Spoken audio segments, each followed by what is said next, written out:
That's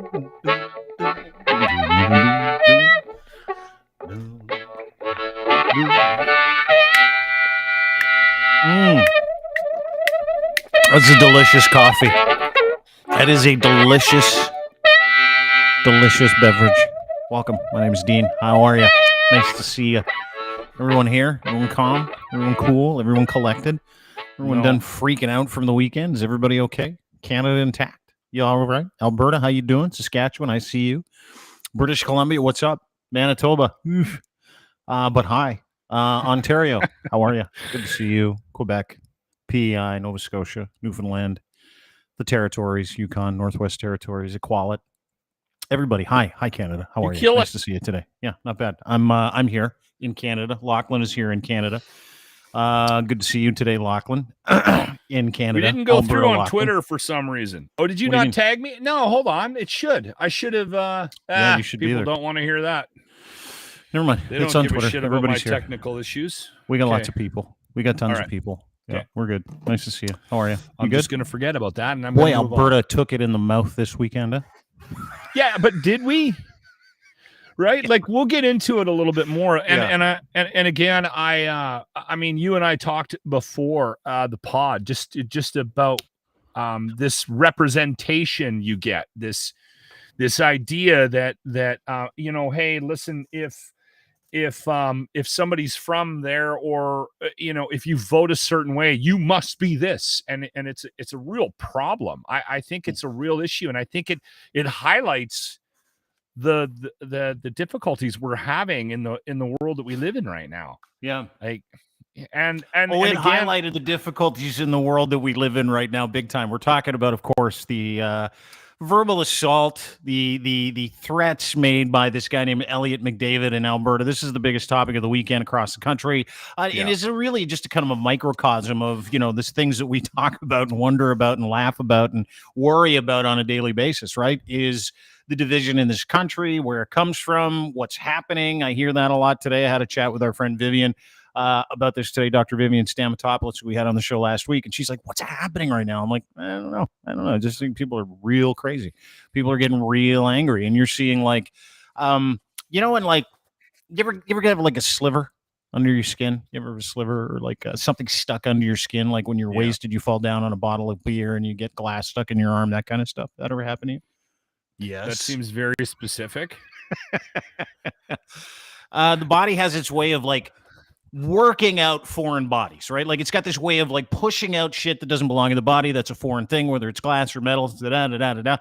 That's kind of where we're at, in my estimation, in this country. We're at that point where like we've accepted COVID's a thing.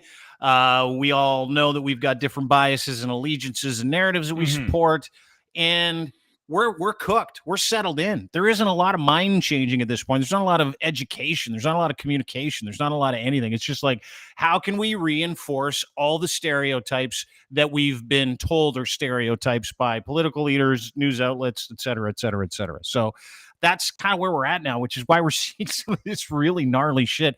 And we'll get to the video of this guy in Alberta, Grand Prairie, Alberta, pissing off an entire country, including people on the right, with his attack on the deputy prime minister of this country, Chrystia Freeland, which turned into like literally, which is too bad. It turned into Alberta bashing. And if you haven't been to Alberta, that's not Alberta. I mean, sure, there's an inordinate amount of those people in that country, but there is in Ontario as well. We just haven't seen that yet because we're at the tail end of this weirdo cycle. But anyway, sorry, Locke, go ahead.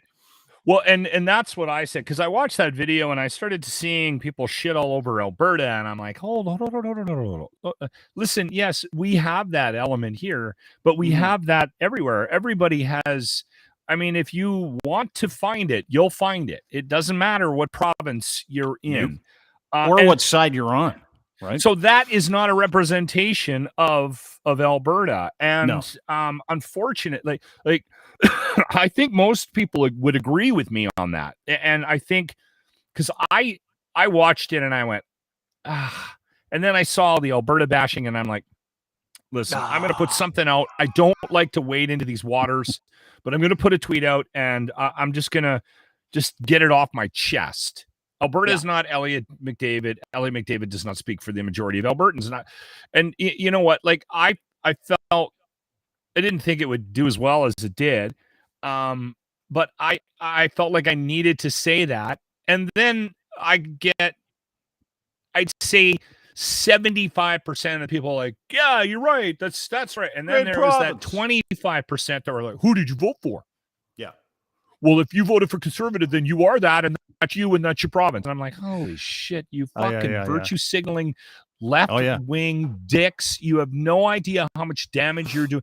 Is what Elliott McDavid did condone? No, on no level can you condone that behavior. No. Is that damaging? Absolutely. It is so toxic. It's not even funny. It paints us in a light that none of us want to be seen as. It reinforces the stereotypes that a lot of people across this country outside of Alberta already view us as. I mean, look at the dick. Like, fuck, put a shirt on, you loser. He's got the Crocs, like, too. He's got the Crocs wrap around shades. Come on. The whole fucking uniform going. Such a tool. He's just such a tool. Like, come on. So much, I know. But the problem is on the other side. And if you don't, and I keep saying this, and people, I'm not sure if they're hearing it.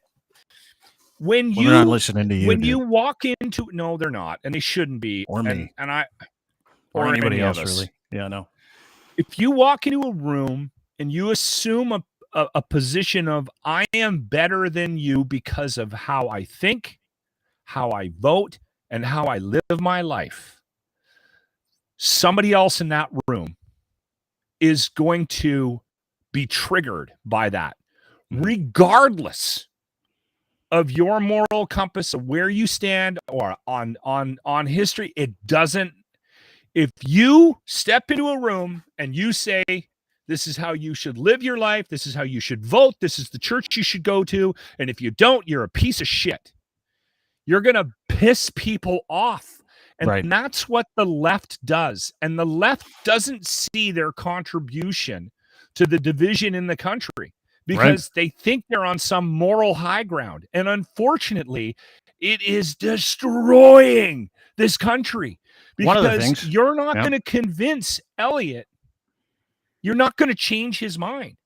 You just make him worse, and you push him further into extreme points of view. The more you tell him his head up is up his ass, which it is where we're at. It is. Yes, it is. But it's not just up his ass. It's on another fucking planet.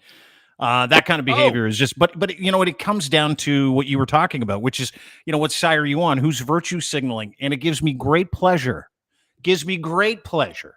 To bring a university professor on from the University of Calgary School of Public Policy, who literally studies the shit out of this stuff and puts it into like an academic blender, spins it around, and whatever comes out, and then he reports on it. Please welcome from the University of Calgary School of Public Policy, Professor J.C. Boucher, ladies and gentlemen. Good to see you, sir. Look at that. We did it. We finally hooked up. It's you. It's me. It's Locke. Dude, I've heard about you. I've watched people swear at you. I've watched people threaten to sue you. And it is just a pleasure to actually see the real individual. Nice to see you. How are you? I'm doing good. You guys, does it work? Having a problem. No. Can you just do your, we have a problem with those earpods for some reason. Just pop those things out and go like right through the speaker if you can. You got us now? You just now change your audio input into your computer, then you'll be good. We should have tested this before we went on. But listen, this is an incomplete science. We understand how it works. We're on the fly kind of. Can you hear us now? JC? You got us. We don't have you. So pop out, pop back in, and then we'll get you again, and we'll get you on the other side. That'll reset. Yeah. That'll reset your audio, and then you can pop back in, and then we'll have him. But he's you know what he's I love that wrote this article. What's that? You know what I love about bringing professors and people that are far better looking than the two of us. It just makes us look so much worse. You bring in this good looking, smart individual, right? And then it just highlights how much of a tool we are. How hideous we are. Oh, absolutely. We are not attractive men. Yeah, no, zero. You got us now, JC? Can you hear us? Yeah, we got you a little bit. Can you speak up nice and loud? Yeah. 1 2 1 2. Yes. Yeah, that's perfect. Yeah. All right. So it feels like teaching where we were online during the pandemic, as soon as you would jump on, feels, like normal to me. Yeah. Still having a hard time. You're popping in and out of the audio too. This is difficult. Do you have like a different device that you could log on from? Yeah. Oh, yeah. Yeah. I'll just put you in the green room. I'll put you in the green room. Log on from a different device, and we'll see if we can get you going.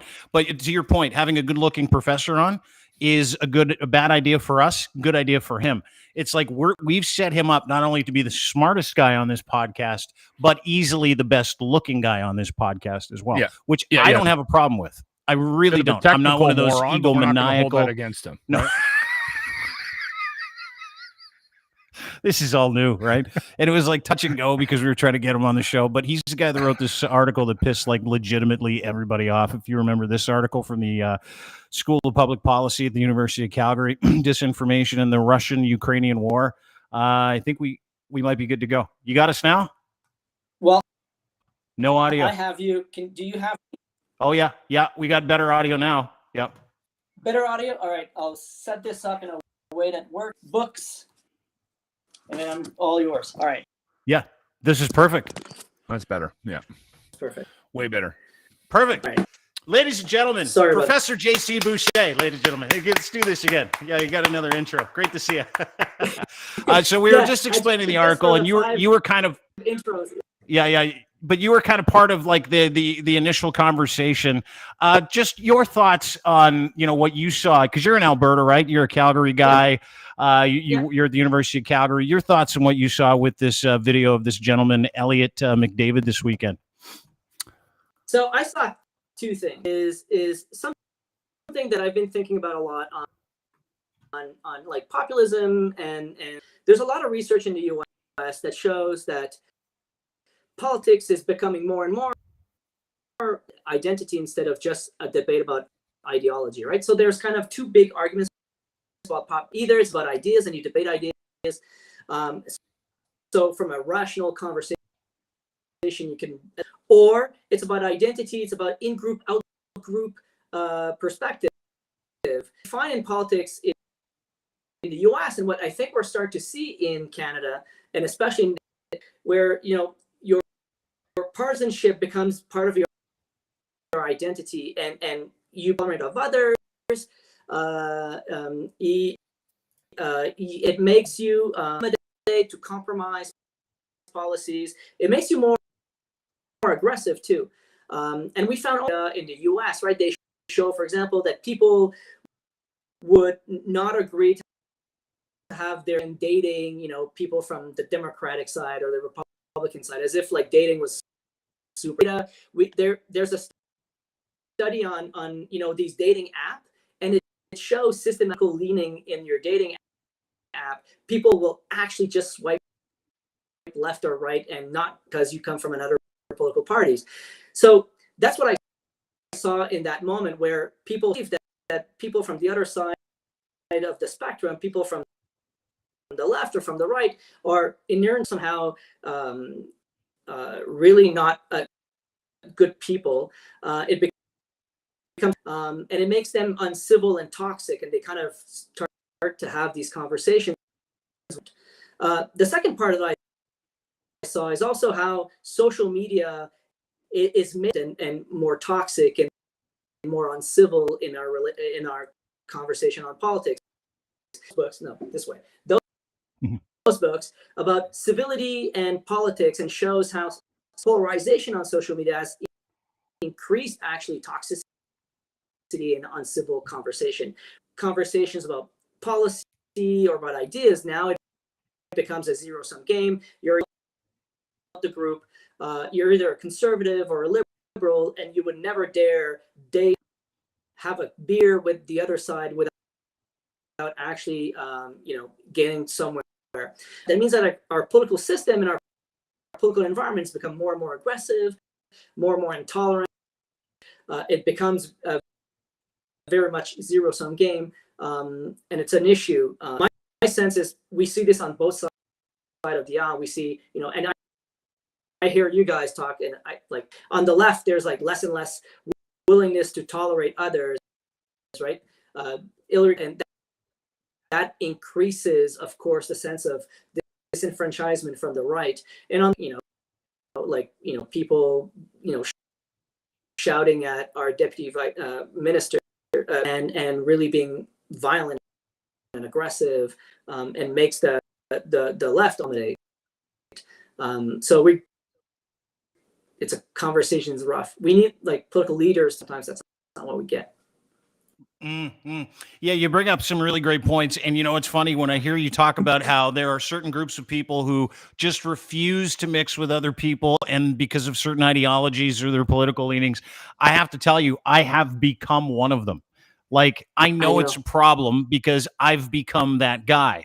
I haven't become a left-leaning guy. I haven't become a right-leaning guy. I'm super centrist, probably lean a little more left when it comes to social responsibility, and when it comes to marginalized people and giving away privilege. I'm a huge proponent of that. But I'm also conservative when it comes to my financial perspective, and when it comes to foreign policy. I totally, like a lot of people are, right? You're homeless, but where this whole thing kind of germinates is through what we've been talking about, which is social media. The idea that the side that you represent is the right side and will be at the end of the day, and the projection that when everything is said and done, the swords are put down, the horses are in the stall, and you're getting together at the end of the day, that each individual group says that will be the group left standing, right? It's this projection of future worry, responsibility, all those things. And to the point where, like Lochlin, I've become so disenfranchised with, everybody. I've become disenfranchised with political institutions. I've become disenfranchised with the elites of society. I've become disenfranchised, but I'm not out there actively participating in telling people they should be disenfranchised too.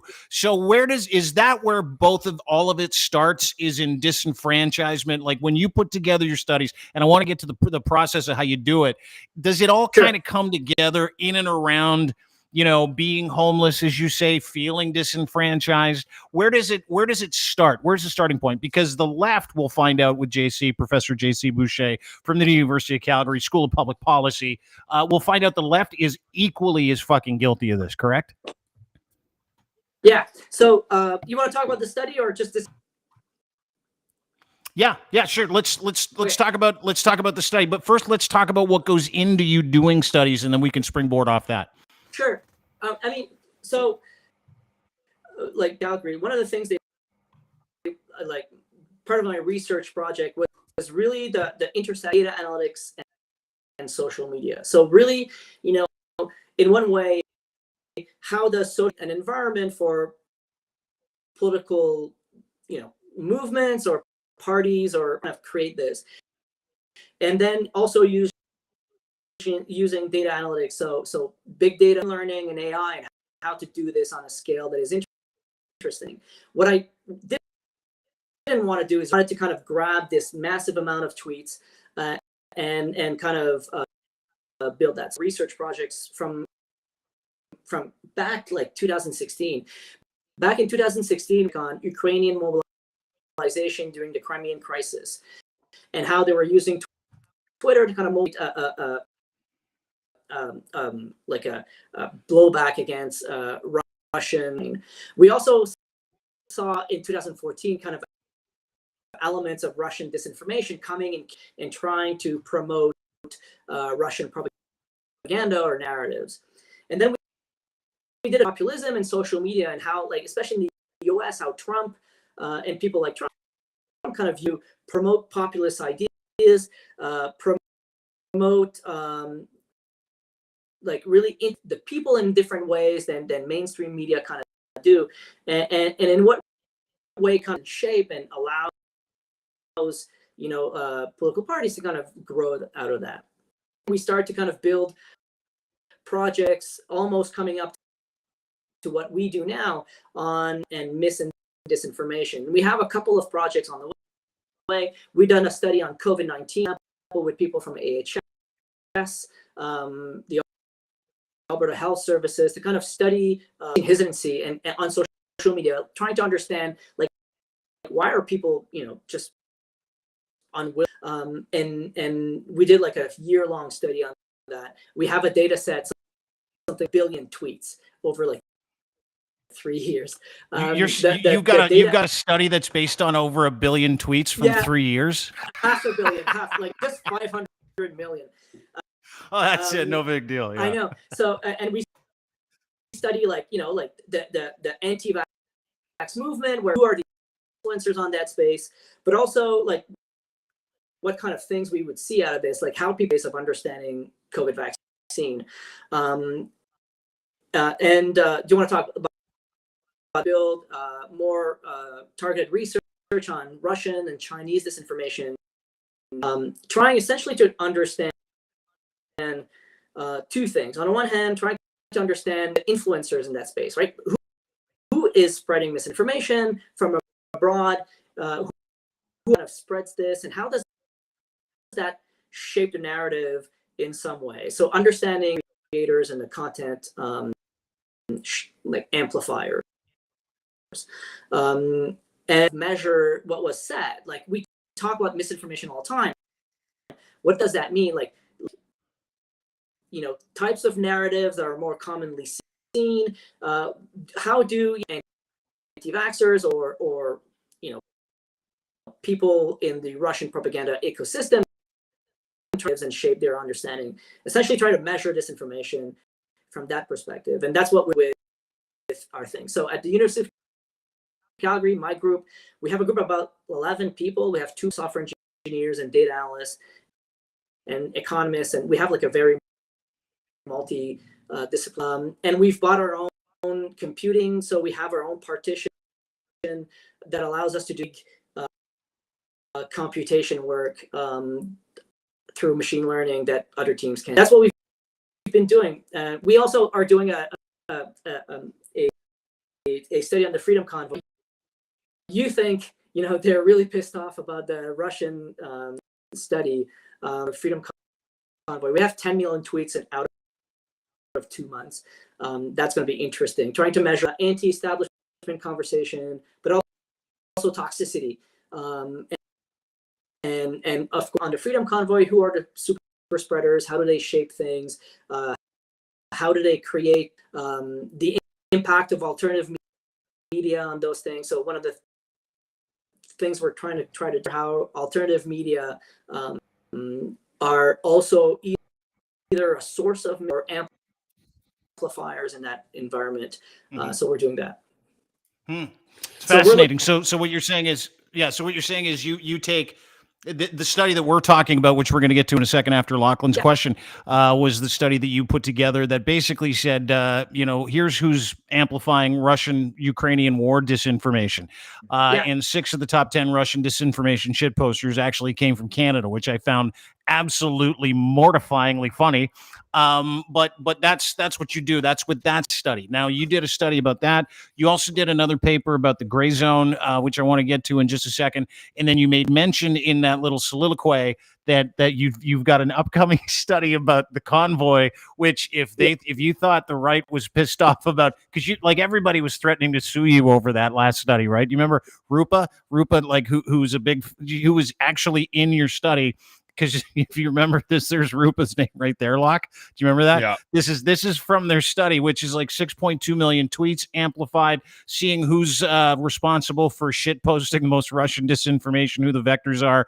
You got Rupa, you got Randy Hillier, Max Bernier, Dennis Rancourt. But again, Rupa, and when she saw your name, and I think it was from something that I retweeted, when she saw your name and she saw the study. Yeah, it is. It totally is my fault. She's like, I'm going to fucking sue the guy. I'm a freelancer, which means I'm poor. I almost definitely need to help raise money to pursue legal action against you, Calgary's Jesus Boucher. Stay tuned. And then she blocked you, which I found fucking hilarious. But you don't have any skin in this game. You're just looking for the information, right? Like that was just purely you putting out information that you were studying, correct? Yeah. Lochlin, you had a question, or you want me to go ahead. on? Yeah. Well, I think I don't know if this is the right time to ask this question because I don't want to get too sidetracked from the path that we're on.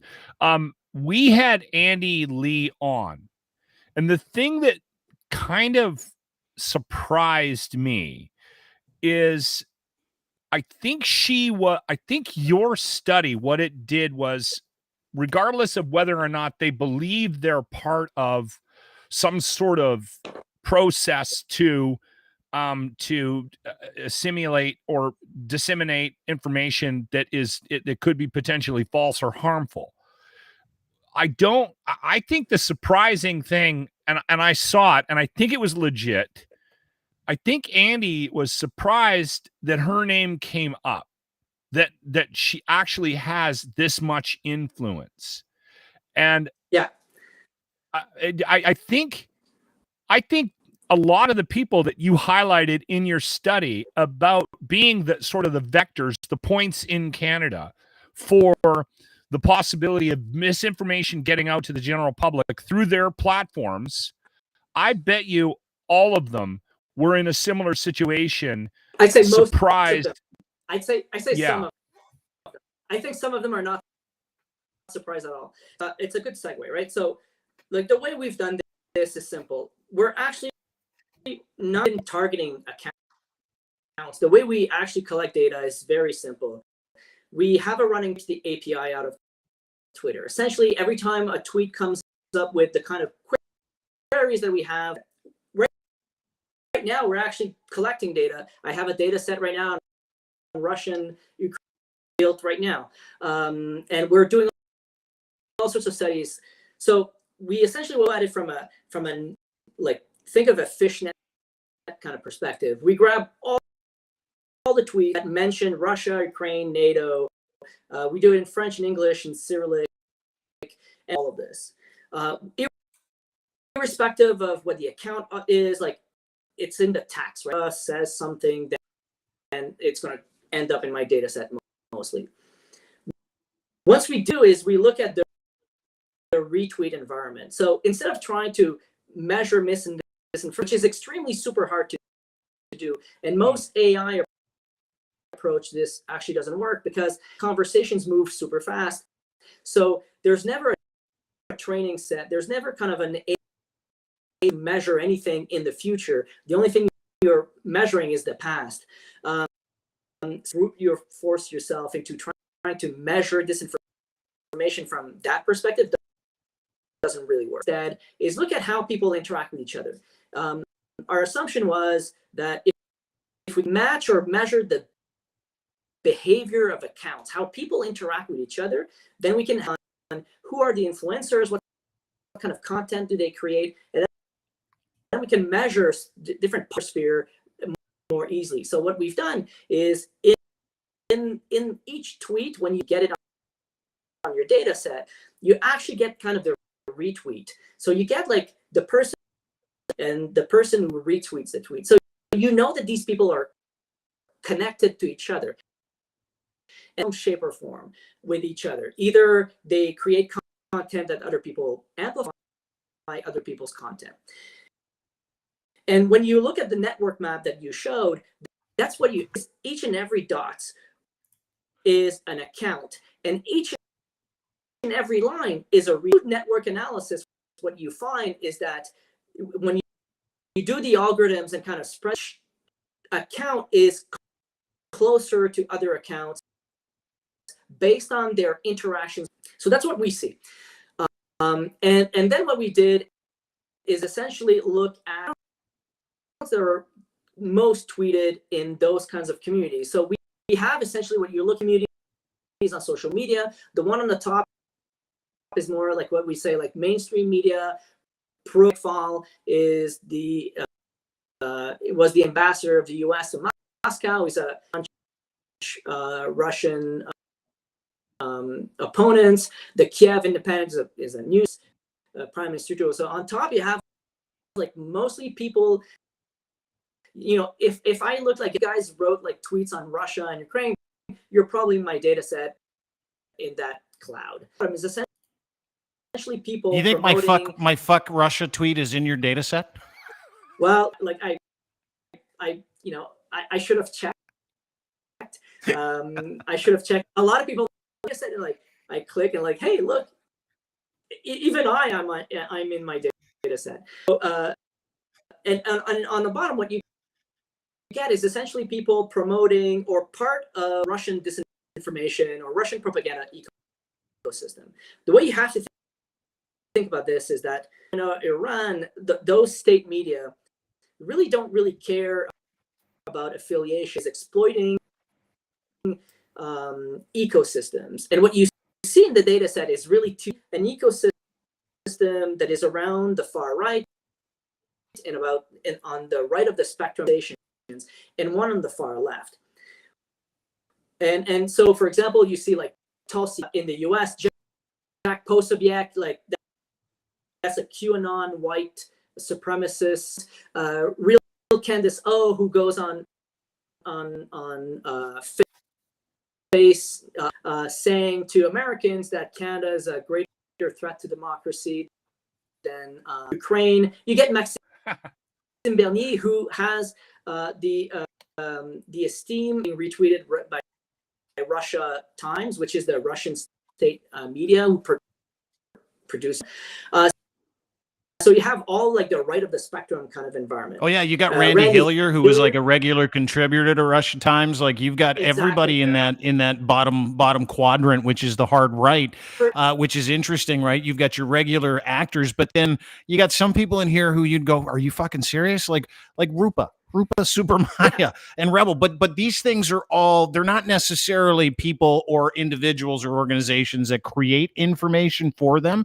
What you're saying is the way that you've processed this is who attach themselves to their content, right? That's it. So and this is like, and that's how you have to, right? So the Russian will be, or Russian state media will be super happy to end divisions that they can find, and they're like equal opportunity, right? Like they don't really care. And what we find, for example, is that some people on the right essentially get amplified, accounts and people connected to Russian disinformation who are not like pro-Russian. And Andy is a good example. She's actually pro-Ukrainian, and somehow she ends up in that space. That bothered me a lot, and I had a conversation with her. Is like, that's kind of weird. Like, why is she in my data set anyway?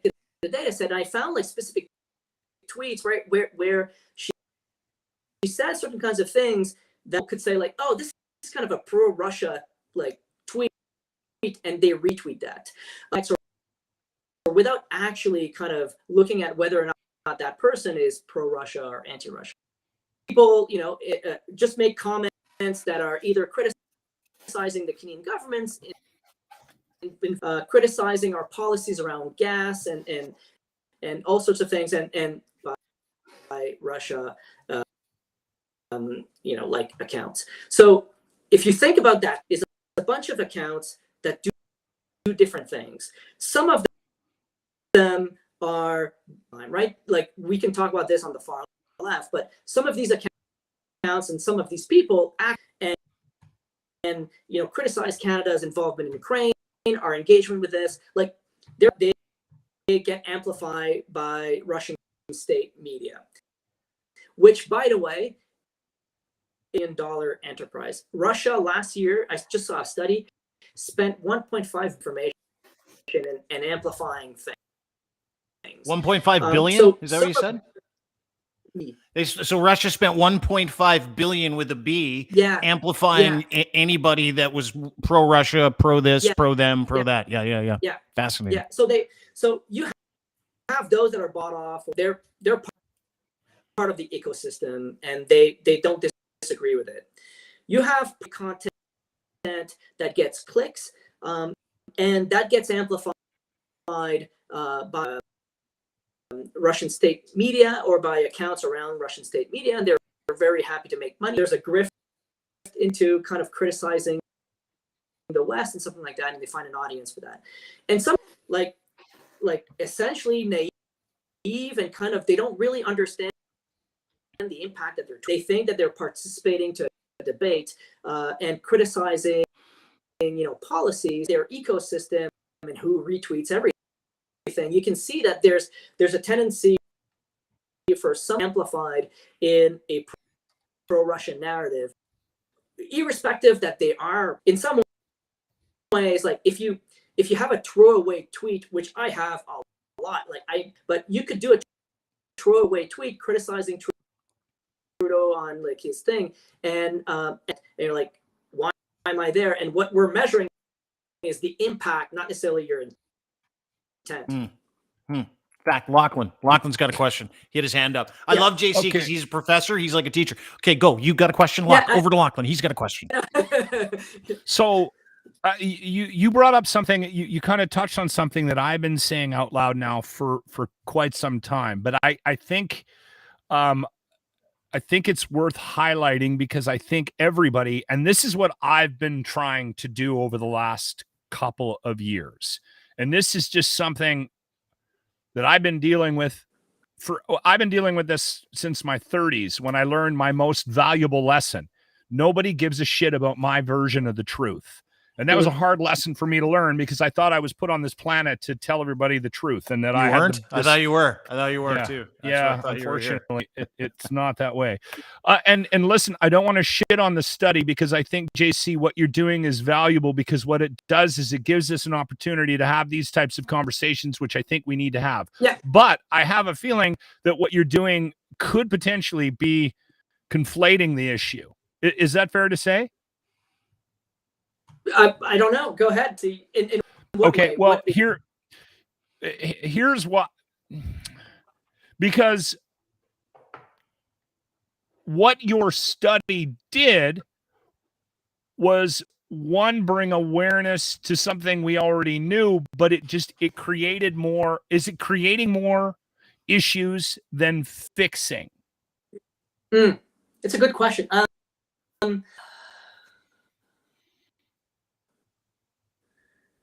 I don't know. Academic. I'm interested in kind of trying to measure this and try to understand it, right? Like, I think as an academic that the more information is out there to have good conversations on the issues and also learn about it. But out of this study is a couple of things.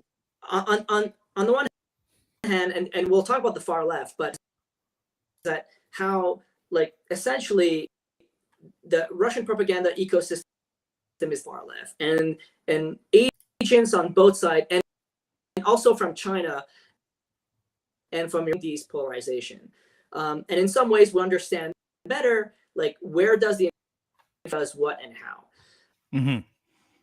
Because sorry, if I could just quickly add to that, what Lachlan's getting at is, like, both comes from both sides, and something that we're not talking about is the extreme left, which is in some cases like disgustingly worse than the extreme right. Correct? It's interesting. So this is that we were expecting, like everybody else, that it would be the far right information ecosystem, and there's a lot of studies that focuses on white supremacists and all of these things. Like the Russians are using this, and that was our expectation too. And people like Tulsi Gabbard has been kind of this person on the right, trying to promote the world and criticize NATO and the U.S. foreign policy on this issue, and a lot in Canada for all the content that she creates. What really surprised us is also that we saw a bunch of accounts that were from the far left, a lot of them Canadian, putting pro-Russian views, have been part of the Russian ecosystem, and in some respect, direct ties with Russian state media on the far left. And my sense right now is that if you're a Russian information operator, to amplify and create an environment, an information environment that is confusing, and you want to also exacerbate mistrust in institution. Part of their goal is to just create shit up, right? And create chaos. And when they look at the information environment, they see this as an ecosystem, and they will fit their purpose, and they don't really care.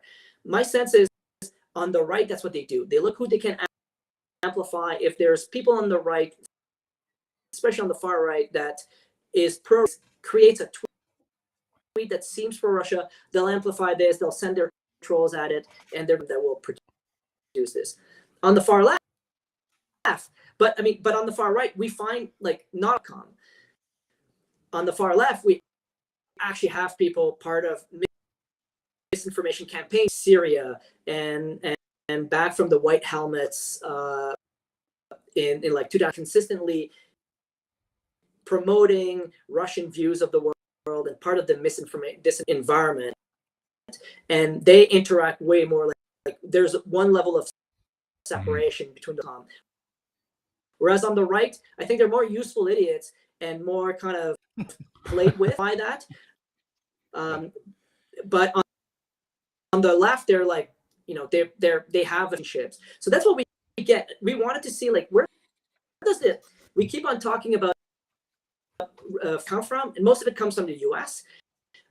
accounts. We find all these domestic accounts that are this mis and disinformation, and then it gives us a kind of conversation. Like some people can say like, oh, maybe I should because I have these impact that I don't want to have, and other people can own up. Like the far left, they say like, yeah, like that's what we do, and that's what we believe in. Lochlin, you had a question. Yeah, JC, I want to just fix the beginning of that because I unintentionally shit on what you were doing. Yeah, that's okay. Because I do think it's important. I do think it's wildly important to do what you're doing. My question was going to lead into, and you jumped in exactly where you needed to jump in, but my question was going to lead into, outside of taking this information, are you, as a group, you said there's 11 or 12 of you in this organization that you've created that is collecting this data.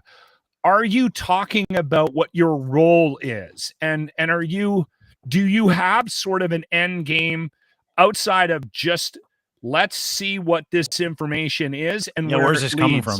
Yeah, because this is where I think is, JC, this is where I think it's important that everybody does this, because I have been doing this. I know Dean and I have had countless conversations about the division and what we do and our role in it. And I think it's important that every single one of us, regardless of whether or not you have a fucking podcast or if you have 35 followers on Twitter, you should be looking at what your role is in this and sort of taking some accountability. I desperately try to, because I make mistakes all the time. I get that argument. Academics are not like, I was kind of surprised with like the amount of information. A lot of it was picked up by mainstream media and the blowback, and that was kind of an interesting.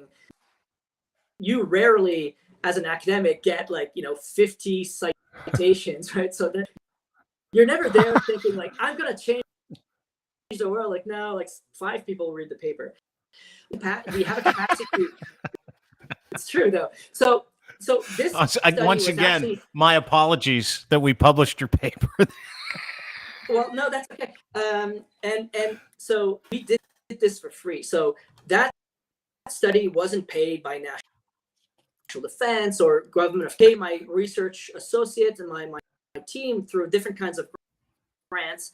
And there's like studies that we find interesting. I think one of the frustration we had on foreign influence in Canada is that it is very esoteric, but never tells you like, where does it come from? What does it say? Like how big is it?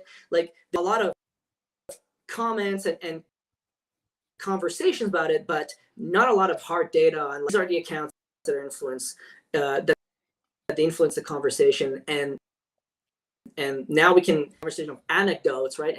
And move into like, okay, so now we know that this is what we see Russians are doing, what the Chinese are doing, what kind of vulnerabilities we have. How can we increase the democratic resiliency by knowing that these actors somehow are part of the Russian propaganda ecosystem, others are just useful idiots, how to and I'm a strong believer that any information is good information.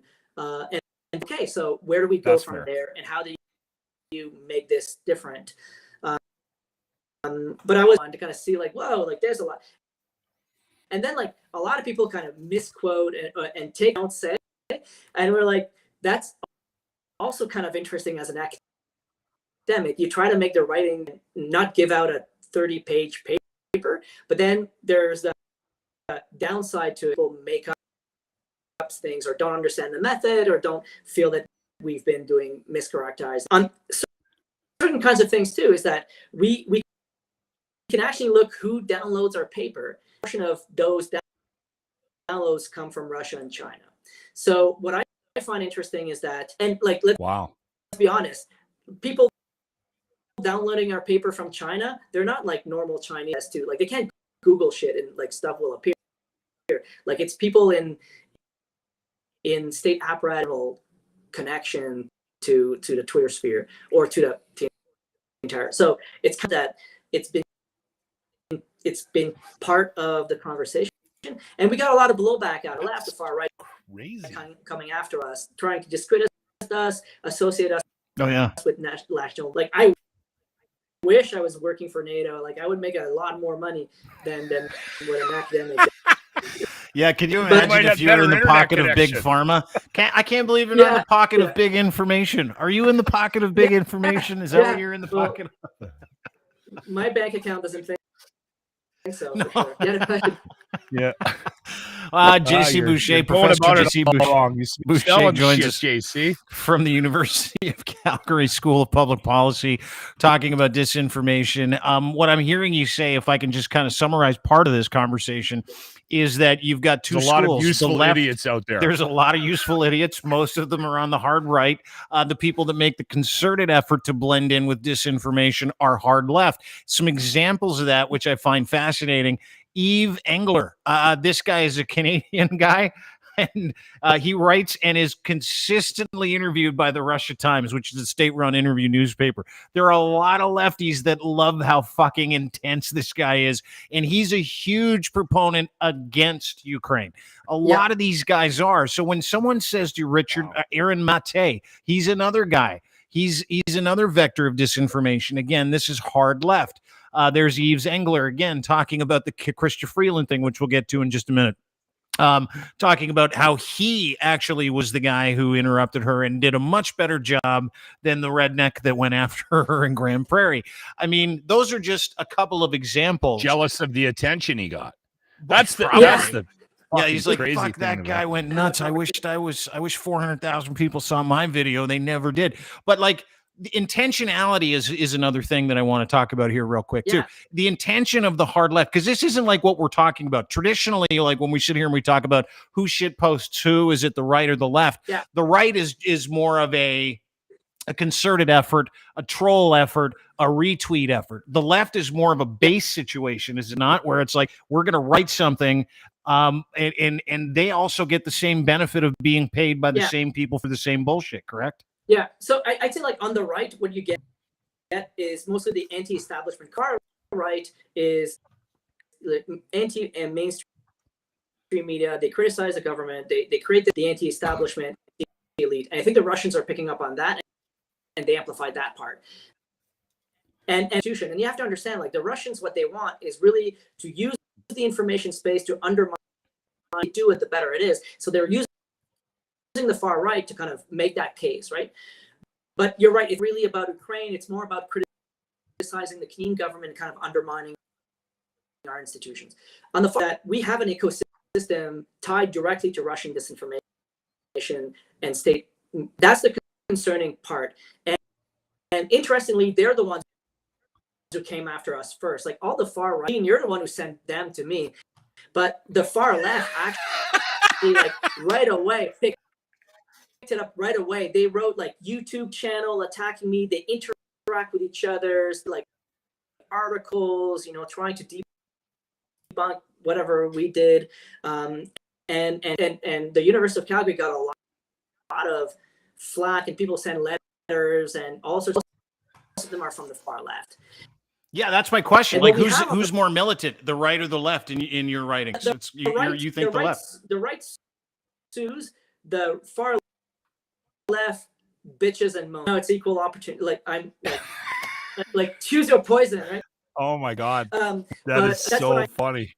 I'm seeing, right? So, so the far right goes after like the freedom of expression part, which I find sometimes, you know, they love freedom of expression so much that they can't stand the idea. And so they really are into that kind of environment where like this is my free speech and criticize for this, and you're creating censorship, which is not true. Like, we're creating information, freedom of expression debates and these conversations. And when they never see the hypocrisy of their statements either. Like, it completely. I know. Right. It's kind of like the freedom of expression. You should be prevented from putting this out because of my freedom of expression. Well, they fucking ignored your freedom. You disagree with me, so shut the fuck up. But it's my right to say whatever I want. Wow, like in the hypocrisy of that, and it's world beating. It is unbelievable how it escapes them. Yeah, it's interesting how they went after us.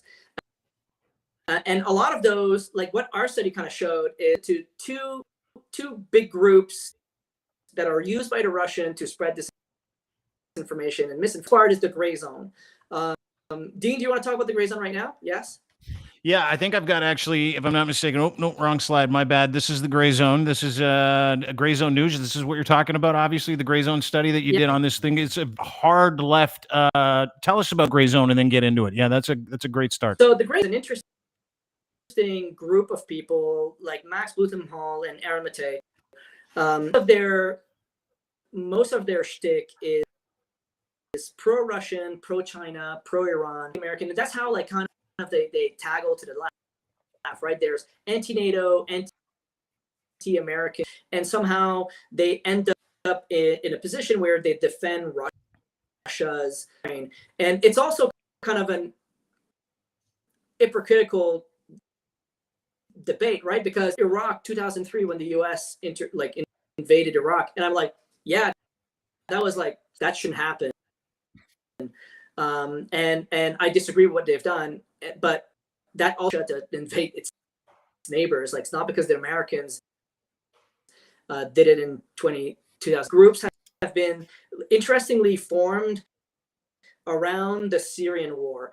So Hearst, all of these people have kind of created a synergy during the Syrian war.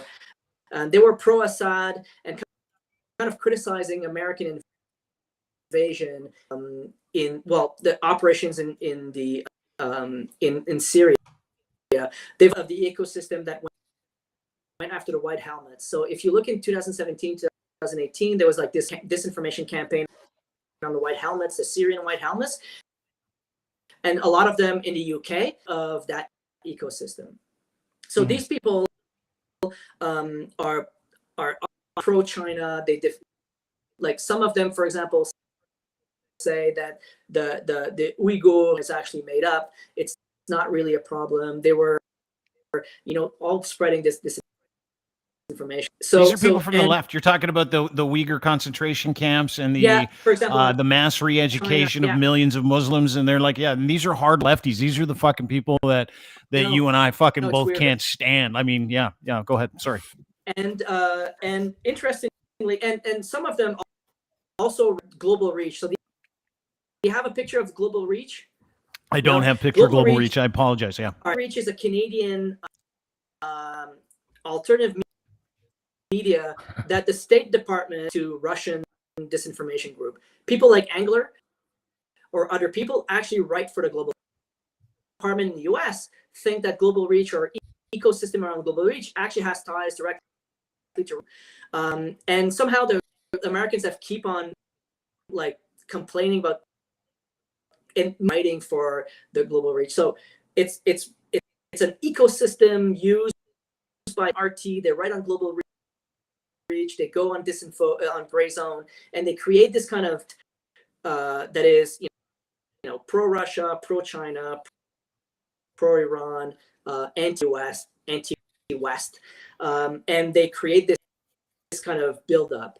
And about association, they're closer to Russia, and we can direct ties to other people. And that has been kind of interesting on my end because I was part of this. The far left, I don't think we kind of had them on our radar as much. This was a problem with conservatives and the PPC, and now we're looking at this, and we're in the NDP. Some of them ran for like or were within the Green Party, but they have this very very weird understanding of this is. Well, Wild. Listen, I know this doesn't completely, because we never talk about these guys. Sorry, we never talk about the fucking like legitimately, emotionally, and mentally and empathetically bankrupt, hard left fucking hippies out there that are like, no man, their views align with hateful shit too. Sorry, go ahead.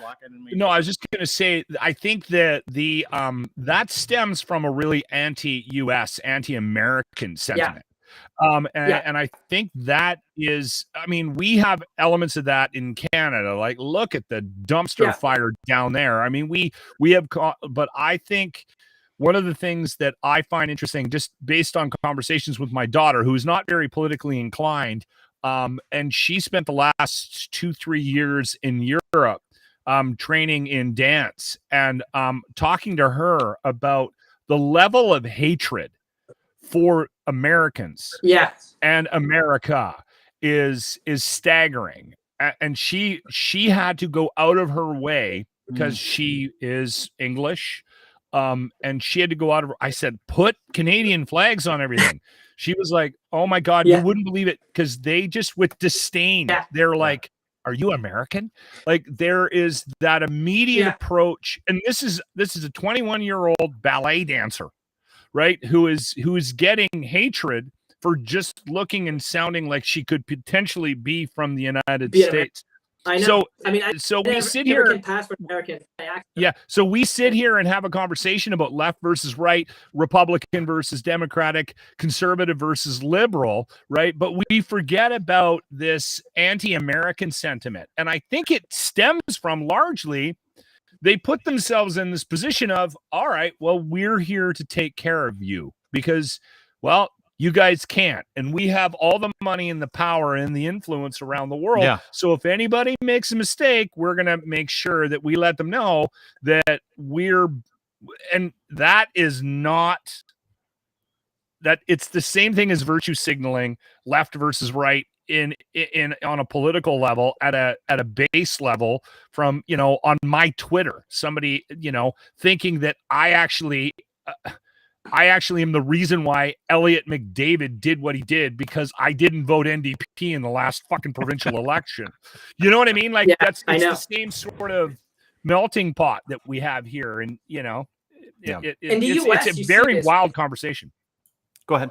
US, you see, like, Oliver Stone, Roger Waters, Noam Chomsky are all people trying Russia's invasion in Ukraine.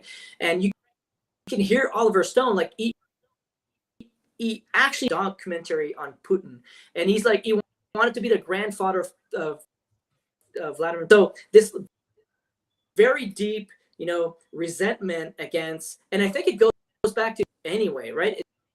This deep resentment, this sense that capitalism is corrupt, that line against the people, and there's like a sense like the deep state is actually the system.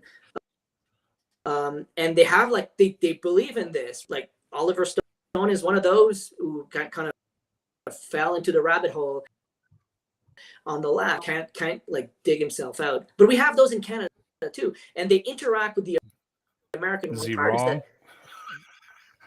Sorry, is he wrong? That deep into like the system. It's broken. It's JC. It's broken. It is. It is so broken, and and here's the thing, like, we have reasons to fucking hate the United States of America. A lot of people do. Like, there's a reason why when I went overseas, every time I made it painfully obvious I wasn't from there. Yeah. Right. I was from Canada. No, I'm Canadian. I wear Canada shirt everywhere. That for years. Because the people that have that sense of American nationalism are the same people that we see ruining America. They're the same people trying to ruin the United States. And so it's like, but they all arrive at, it's like that horseshoe theory, right? Isn't it the same thing at the horseshoe theory? If we could explain that real quick. So the horseshoe theory assumption that at one point, if you go far enough on either the right or the left, so that what we find, and that's what our data kind of shows, is that the coalesce into something, right? And then it's exploited by Russia and elsewhere to kind of like create polarization in our society. And I think what connects anti-establishment, right, on both sides of the spectrum, you have people that feel that caters to them, and that other people have more advantage, and institution, and you get like the WEF, or it's like, mainstream media is corrupt and experts don't know what they do, deep state, and when they meet with each other, although they come from very different political ideologies, they kind of talk to just like, do you think the government is corrupt? I do think they're corrupt. Yes.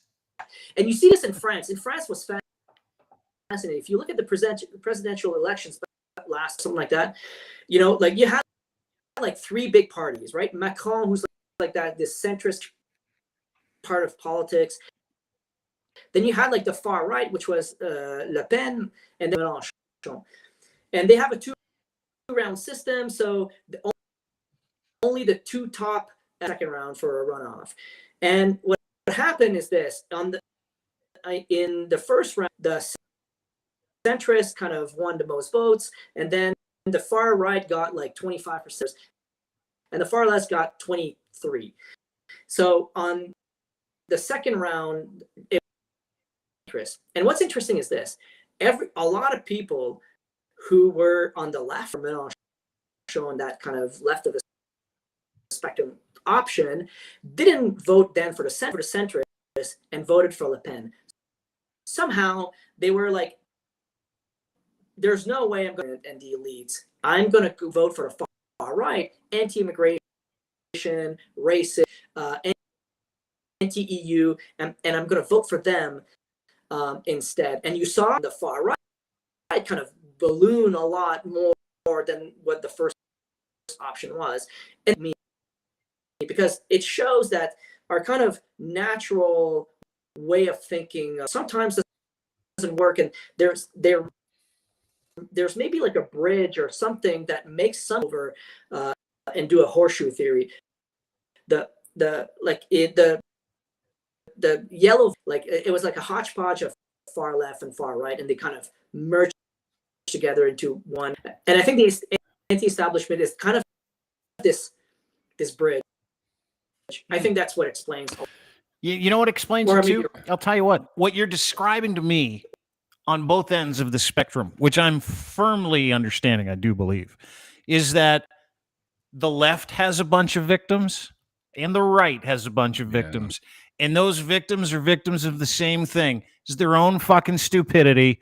And what they like to do is blame everybody else for their worldview. Like fucking everybody else for everything that goes wrong in their life. What's that? Yeah. And some of them hurt. Some of them hurt, like economically. Those are good reasons why people are upset with the system of Alberta. Like, I know what, Western resentment looks like, and I understand it perspective. What I think we're missing out, and I think this is the part that I don't like, becomes part of our identity. We can't tolerate each other, and we can't have to kind of move forward as a society. And I think that's the part that really gets to me. Like, okay, everyone's angry, and everybody has a good reason to be angry. Then like, how do we create a society where we can debate policy ideas and policy issues, really kind of resolving back to tribalism and to kind of have this zero-sum. And I don't know how to do that part, which I find interesting.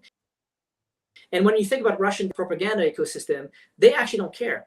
They just want to create this. They see, like, they don't do like campaigns. What they do is they're always there. They oh, I see like BLM is up. We're going to amplify this part. Oh, look, a good example. We saw the Russians funding the German environment to kind of stir up, things, and groups that were criticizing the German government, and they were like funded by the Russians, are like, yeah, like as long as we can create this polarization, this sense of distrust, then we're happy. I want to just jump in here with something that I heard on the weekend. I'm doing what I can to try to listen to opposing opinions, and yeah, it's hard. And I think that's important. And listen, I sent out a tweet on the weekend, and after I sent it out, it took off. I was like, why did I do that? I am sitting here, like I said, I'm trying to reevaluate and try to come to terms with what my position is in all this, and my role is in all this. And it was the one thing I was listening to was it was an interview with Louis C.K., another comic, and Joe Rogan. And they were talking about, if you got towards the end of the podcast, because the first part was all about the movie that this comic and Louis C.K. had just made. And then it sort of went into a conversation, which Joe does a lot, about comics and how great it is being a comic, and we love the community, and la. Like, it's a 3-hour podcast. Sometimes it's a little hard to chew on that. You got to fill. Yeah. But anyway, it ended up into a conversation about social media and the role that it's playing in the division and the world that we live in. And Louis said something very interesting, and I don't know if this will make you feel better about what you're doing, but and I don't know how old you are, but I've sort of been thinking about it since he said it, and he was talking about, I'm 52, and I got thrust into this world, this social media world, and it was kind of forced on me. And I've told the story about how I ended up getting into Facebook and Twitter and that kind of thing. It was out of fear, because the companies in radio that I worked for were like, if you don't get on it, we're going to, you have to get on it. So it was like, oh shit, one more fucking thing to learn. Thanks right? a lot. Yeah, it's a lot, right? So anyway, you get into it, and then you realize the power of it, right? But there is this animosity that I had towards it because I didn't grow up with it, and then I didn't always understand it. And then a new one would come out, and it's like, okay, well, on Twitter you do this, on Facebook you do this, on Snapchat you do this. Oh, you can release as many videos as you want on and that annoying group is the millennials, who think they invented the fucking internet, and they've created all these rules arbitrarily for everybody. And that just pissed me off, because it was like, why am I only allowed to post once on Facebook, but you're telling me to put out 42 fucking TikTok videos every day? Fuck off. Like, it just drove me crazy. Reels? Dean does it too. Dean does it to me as well. He's like, oh, you shouldn't be following everybody back. I'm like, fuck you. He follows like 8 million people. It's so ridiculous. His timeline's ridiculous. All the studies on social media shows that. Okay, but then we've got these adopters, millennials, right? We got the 50-year-olds, the 48-year-olds, the 60-year-olds that are mad at it and think that it's the cause of all our problems in the world that we live in, which I don't think it is, because division started long before social media came along, and it's just been a growing. All social media did was just throw fire on it. But then he started to talk about, and this is interesting because I think this is our way out, and it's the youth. They have a sniffer on them. They've got a shit sniffer for social media that's way better. Like, my girls know when something's not right on social media. My girls know, and I think that's going to be the saving grace. And Louis C.K. said it. And when he said it, I was like, you know what? My daughters don't put up with anything. If somebody's a dick on social media and they're 23 and 24, 25. They block them. They post what they want. They treat social media very differently, and they haven't taken ownership of it, right? And I think that's what is going to save us in the long run with all this bullshit. I think so too. And the other thing is, JC, I want to reinforce something you said earlier, because it needs to be said out loud. We need fucking strong leaders. We need better leaders in this country and around the world. And until that happens, I think this is going to be an ongoing problem, right? Anyway, I think so too. Sorry for the. I'm camp on this. I think like the situation we have right now is just adapting to a new information technology. technology. And we don't know what it looks like different ways. Interestingly, all the data shows that different age groups use different platforms, and so all of this is kind of weird. And we haven't really established the norms of in a way that works, right? Like toxicity and instability is way more viral now. We think that that's how we should behave on social media. I think with time, I think you're right. Students who grew up with those kinds of things will feel that it's normal. Maybe will adopt some kinds of norms to do it. Also, like as a society, we regulate these platforms. We regulate everything. Yeah, well, we don't know. But I also think that we need to trees that we have, like media and everything. They're all regulated in some shape or form. And moving forms is, I think, useful in some ways. And I think we're moving that way. So I think okay. And I think new regulations will make things less toxic, maybe, to educate people. And this is where the profs kind of come in, and the media and everything, where like we have to understand its impact on our lives. And all the research is all over the place. We don't know media. We think that fact checking works, and I see a study every week saying like no, we don't. All sorts of like we don't know what we know on this space. And that's why studies like mine I try to do, like try to understand this space, try to see which actors use it, reasons, which ones are actually just using it in ways they don't understand it, and how all of the time. And maybe in 20 years, when I'm going to retire, 30 years, when I'm going to retire, people will retire. Maybe we'll be in a space that is a little better, I think. Yeah, well, it stands to reason. We'll talk about regulation a little later on, but that is J.C. Boucher. He's the associate professor, University of Calgary School of Public Policy. We've got a couple of posts in the description as well that you can read in terms of disinformation, Russian vectors, and how it works in the study. These are real academics doing real work, trying to figure out who's behind all this and why. Last question I would have before we let you go, JC, really appreciate J.C. Boucher 1 on Twitter. Give him a follow. He doesn't post a lot, and he doesn't shit post no matter how much you threaten to sue him. He's like, it's fucking academic, whatever you want. But that includes Rupa. And she's not suing you, by the way. She threatened to sue me about 4 times as well. No one sues. It's what the right does. They're like, we're coming after you with the law. I mean, they'll send it to the university. They're going to sue the university, and the university will, because it's part of academic freedom and part of my job. And this is like, what's interesting is that lawfare, like the use of law to attack and RT, for example, sues all like academics and journalists all across. Just won a lawsuit against RT France because he was saying like they're spreading misinformation. They actually sue, and that's part of. And the Chinese government is also doing this.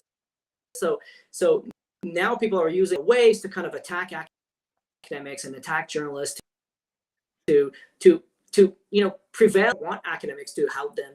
They don't want academics to study what they do. They would rather us not do anything, not have this conversation. Yeah. So they would rather us not do anything. They try to intimidate. I hate bullies. And I, my life is, like part traveling, so I don't get intimidated easily.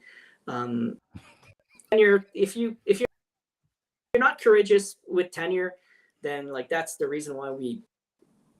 Good for you, dude. And listen, you guys do a great job at University of Calgary School of Public Policy. I greatly appreciate the work that you guys do. It has opened my eyes to the hate from the left and the craziness from the left too. It's like it's been eye-opening just reading your stuff. Yesterday, you and I communicated a little bit about some of the people on the right, and we're going to all put all that stuff in the left.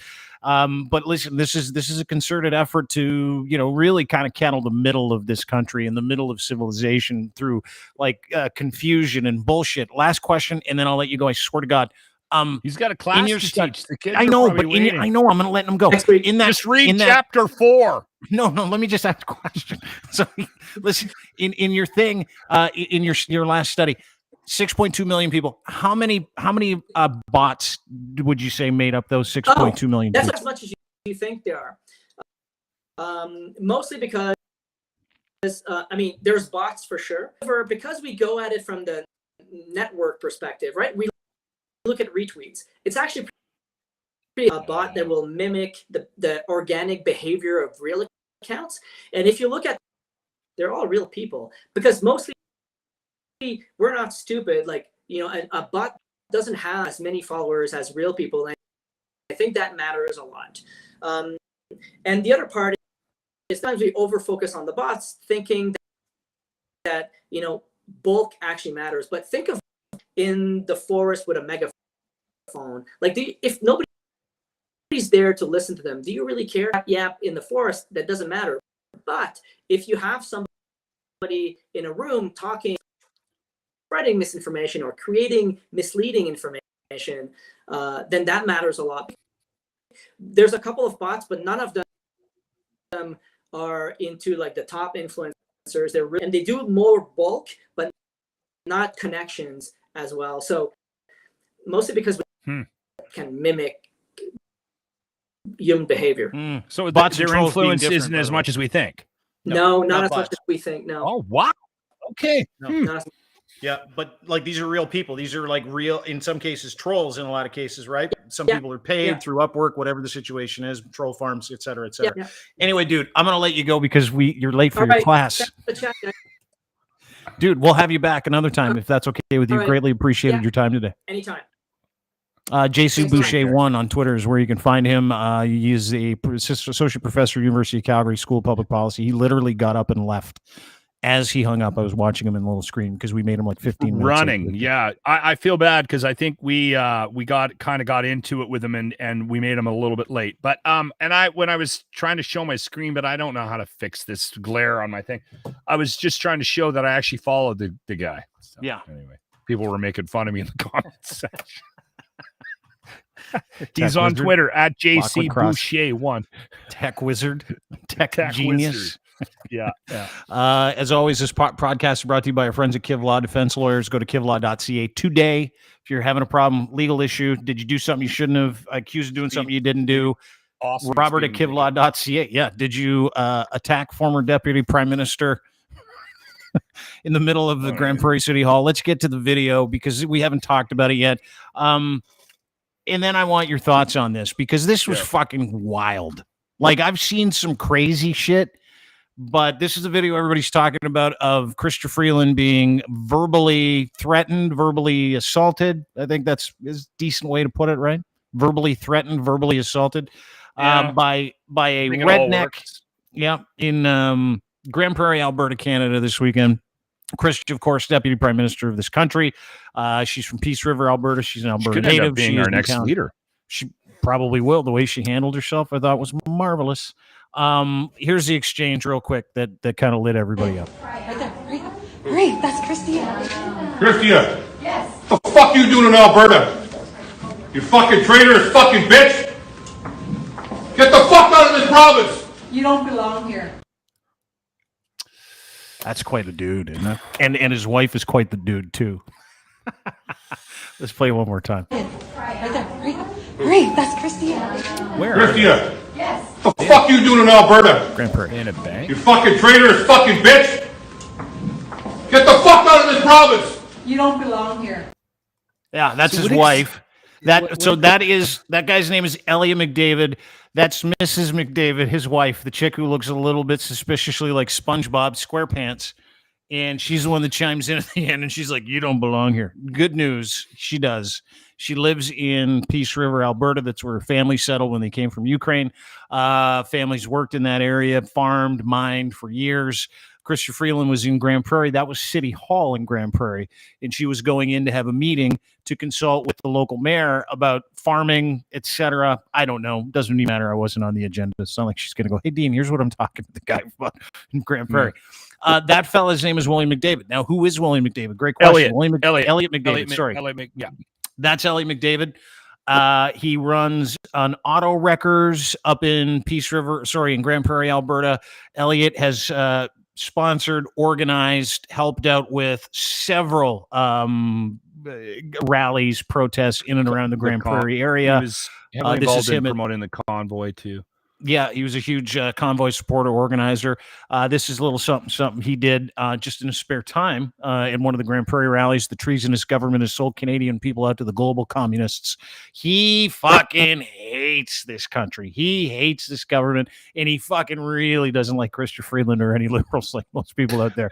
And we're going to get to it, but he's a redneck who attacked Chrystia Freeland. And this guy, the more we read about him, the more we find out, is exactly who we thought he was. He's uneducated. He doesn't represent the province of Alberta. He is known to police. He is a regular at each one of these fucking redneck hillbilly hoedowns. And Callum did a great job. My friend Callum, who we're going to have him on the show in the next little bit. Callum does micro content, and I wanted to play this for you. And what it does is it really kind of gives you an idea of who this guy is, right? Before you go, he speaks for me. That's my Alberta. I want you to watch a little bit of what Callum put out, because Callum actually fucking nailed it when he talked about Elliott McDavid, and he did his, like, he does these little 10-minute vignettes. But I want you to watch. It's like a minute and a half. We'll only play the first little bit of it for you. Really gives you a clue into kind of how this guy is, and he does it in a chipmunk voice, so it's funny to me. A lot of you guys have seen this video of Chrystia Freeland getting verbally abused and followed into an elevator by the missing cast member of Duck Dynasty. You fucking traitor, fucking bitch! In Alberta. That's right, Ontario. We harass politicians too. We're crazy too. Okay, we're the original crazy province. You're not crazy, we're crazy. And just to prove it, we got this fucking unwashed Sasquatch to wander out of the woods, didn't even change his shirt, just to find Chrystia Freeland and make a bunch of grunting noises at her until he got kicked out. Hey, that's Chrystia. Chrystia, what the fuck you doing in Alberta? You fucking traitor, fucking bitch!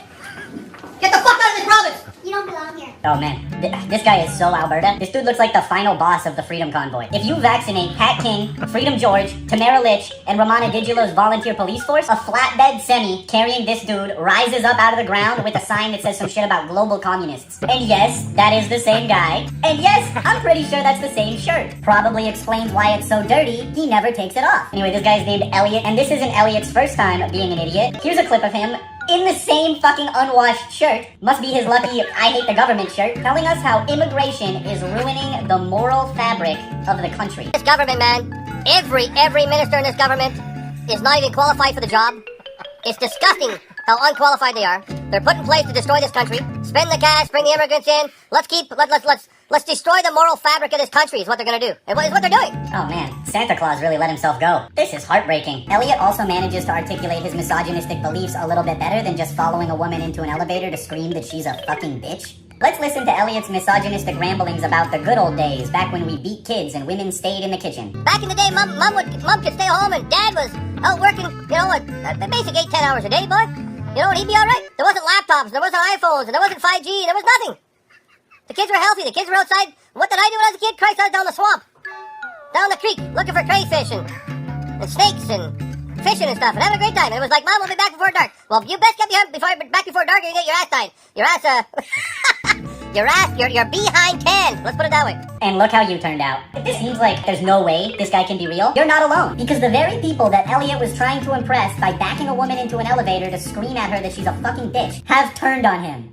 Wait for it, because they think he's a liberal plant. Fucking amazing. Imagine being Elliott and being like, yeah, I'm stupid, I'm so fucking stupid, and I'm gonna show everybody how fucking stupid I am, and all the other stupid people are gonna be like, yeah, you're so fucking stupid, King's stupid, and they're gonna celebrate me and throw a fucking parade because I'm just so stupid. And then Elliott wakes up and all the stupid people are like, this guy's not even stupid. So let's break down why some people think that Elliott is a liberal plant and this was a staged event. Firstly, because the camera happened to be rolling before Chrystia walked out. I'll explain why that was the case soon. But the second one, because Chrystia Freeland smiled and laughed. Come out of this province! You don't belong here.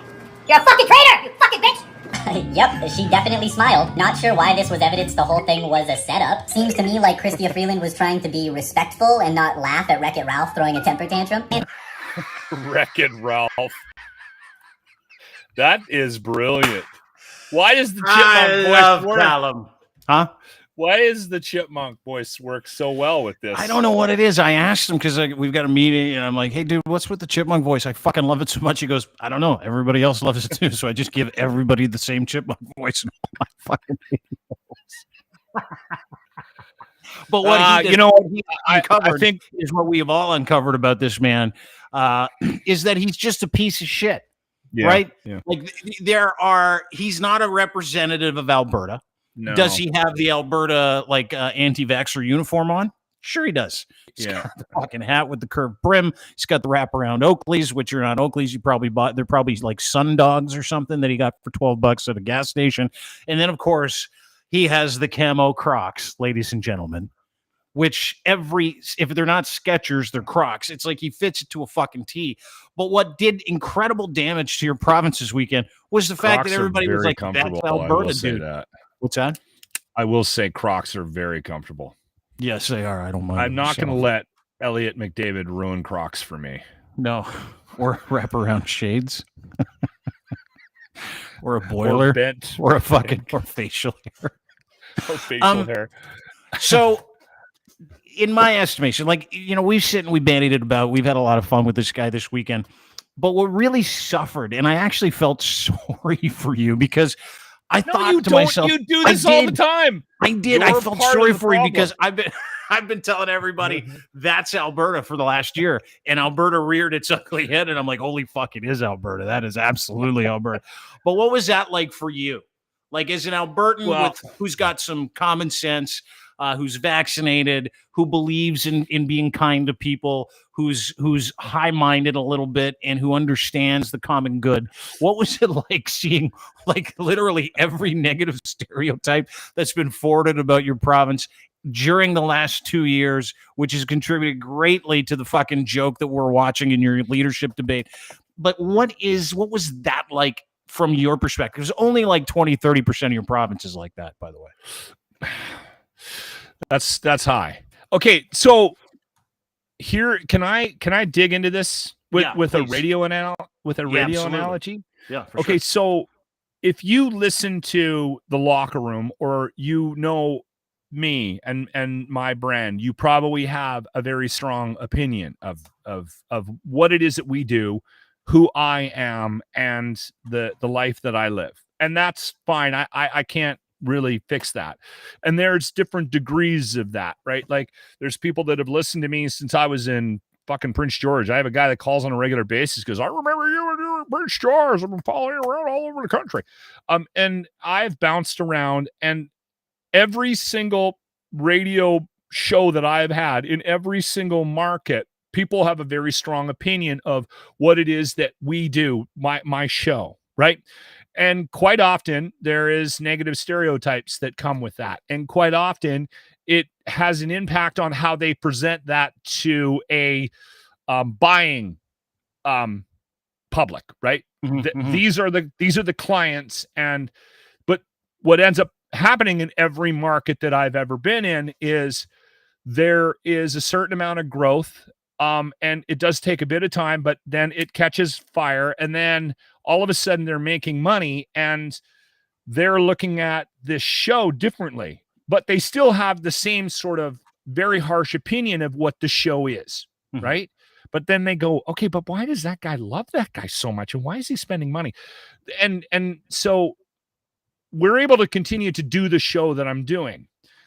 And every time we've done an event, almost every single time I've done an event, when people from the radio station come out that don't listen, that have a very strong opinion about what it is that we do, they come out and they see it because they're forced to or whatever.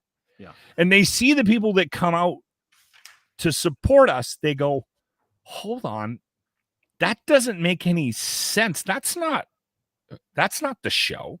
It's not what I was every expecting. single time I have to go.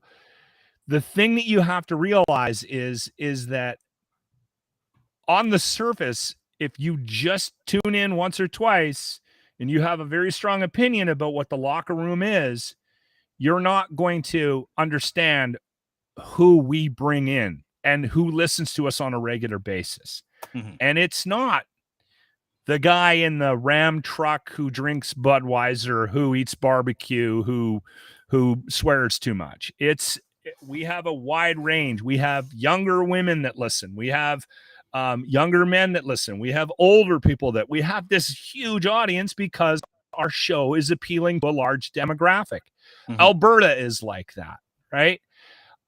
Alberta is Elliott McDavid. That guy lives here, but there is a wide birth of people in this province. And I think people would be very surprised. And what made me angry about it was automatically being labeled that. Yeah. That's what annoyed me about what happened. Listen, I don't know how to stop that. I don't know where we go from here. That's going to continue to grow, that sentiment, and we're going to continue to see. What was your Elliott reaction like that in McDavid's- Alberta like over the weekend? Because Well, like, listen, a lot of people are mad and embarrassed. embarrassed that he represents them. Yeah, And he reinforced all the negative stereotypes. Well, and here's the other thing. Why does that guy think that he speaks for Alberta? Like, fuck off. I bet you I could find way more people that want you removed, Elliott McDavid, and we'll help you pack. We'll find a nice, comfy place for you somewhere south, right? Like, I think there's a lot more people in this province that would tend to want you gone as opposed to, and I'm not even liberal. But I'm never going to do that. And I speak very poorly of politicians as a whole. And that's what I started to do this weekend. I'm like, well, hey, hang on. Am I fanning those flames? Because a lot of people told me that. Well, if you don't vote NDP, then you're clearly part of the problem. Well, fuck, maybe, I don't know. Like, that my tweet, like I said, I jumped into the pool because I was so angry about it, and then ended up getting a lot of backlash. What was the reaction like to that? Yeah, a lot of the comments. comments. Tweet that, just so everybody knows. So it was like right as soon as this happened, obviously you were disgusted. I'd love your initial impression of the guy too. I'm like, because as soon as I saw Elliott McDavid's video where he's calling Chrystia Freeland a bitch, he called her the C word too. As soon as the elevator door closed, and then he got escorted out and challenged everybody to a fight before he left and screamed, "Don't touch me," because he's a fucking pussy. But you put out, Alberta is not Elliott McDavid. Elliott McDavid does not speak for the majority of Albertans. I feel like I needed to get that off my chest. Have a good day. It's got over 2,000 likes, a couple hundred retweets, so semi-viral in terms of that being an important statement for a lot of people in Alberta, right? Like, that was something that you shared. And listen, I grew up in Alberta. It is the Alberta that I know, but it is also not the Alberta that I know. And I had a conversation with Scott Trades from Scotty Mack from the Hot Wallet podcast this weekend, because we put out a post about this, and I'm like, fuck, here's the guy. Meet the guy. He's a piece of shit. And he's like, dude, it's concerning to me at this point. He said, the further away you get from cities, the more people there are like that. The further you get away from progressive cities, and he goes, in the city, those are the people that do the most damage.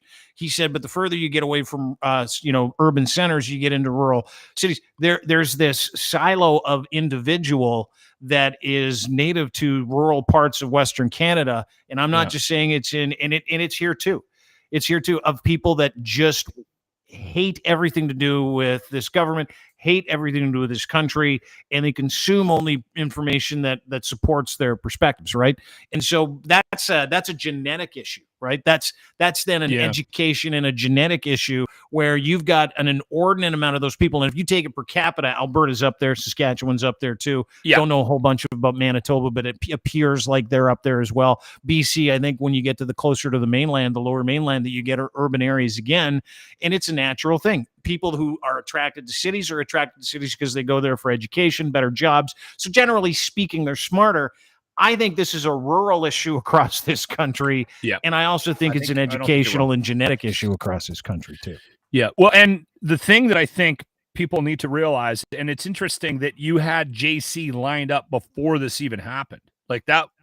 Like Dean didn't come up with the idea this morning. You know what? We should get that guy that did that study on today. No, you've been setting this up for a month. It just happened to be today. So it was interesting to have a conversation with somebody who is collecting data from the social media platforms that we live on and doing research on it to figure out why we are where we're at, right? And I think that's the thing that I want to highlight here. And I tried to, but it just got out of hand. That tweet got out of hand on me, but I was trying to weigh in a little bit yesterday, dip my toes into the water. I try not to be aggressive or angry on social media. If I jump in, I try to be as calm as Loch calm can be. And I use sarcasm a lot of times to make a point, which doesn't always work because that can come off as negative as well. But the one thing that I find interesting is that what we're doing, and we're doing this not just in this situation, we're doing this a lot, is that we're putting labels on people,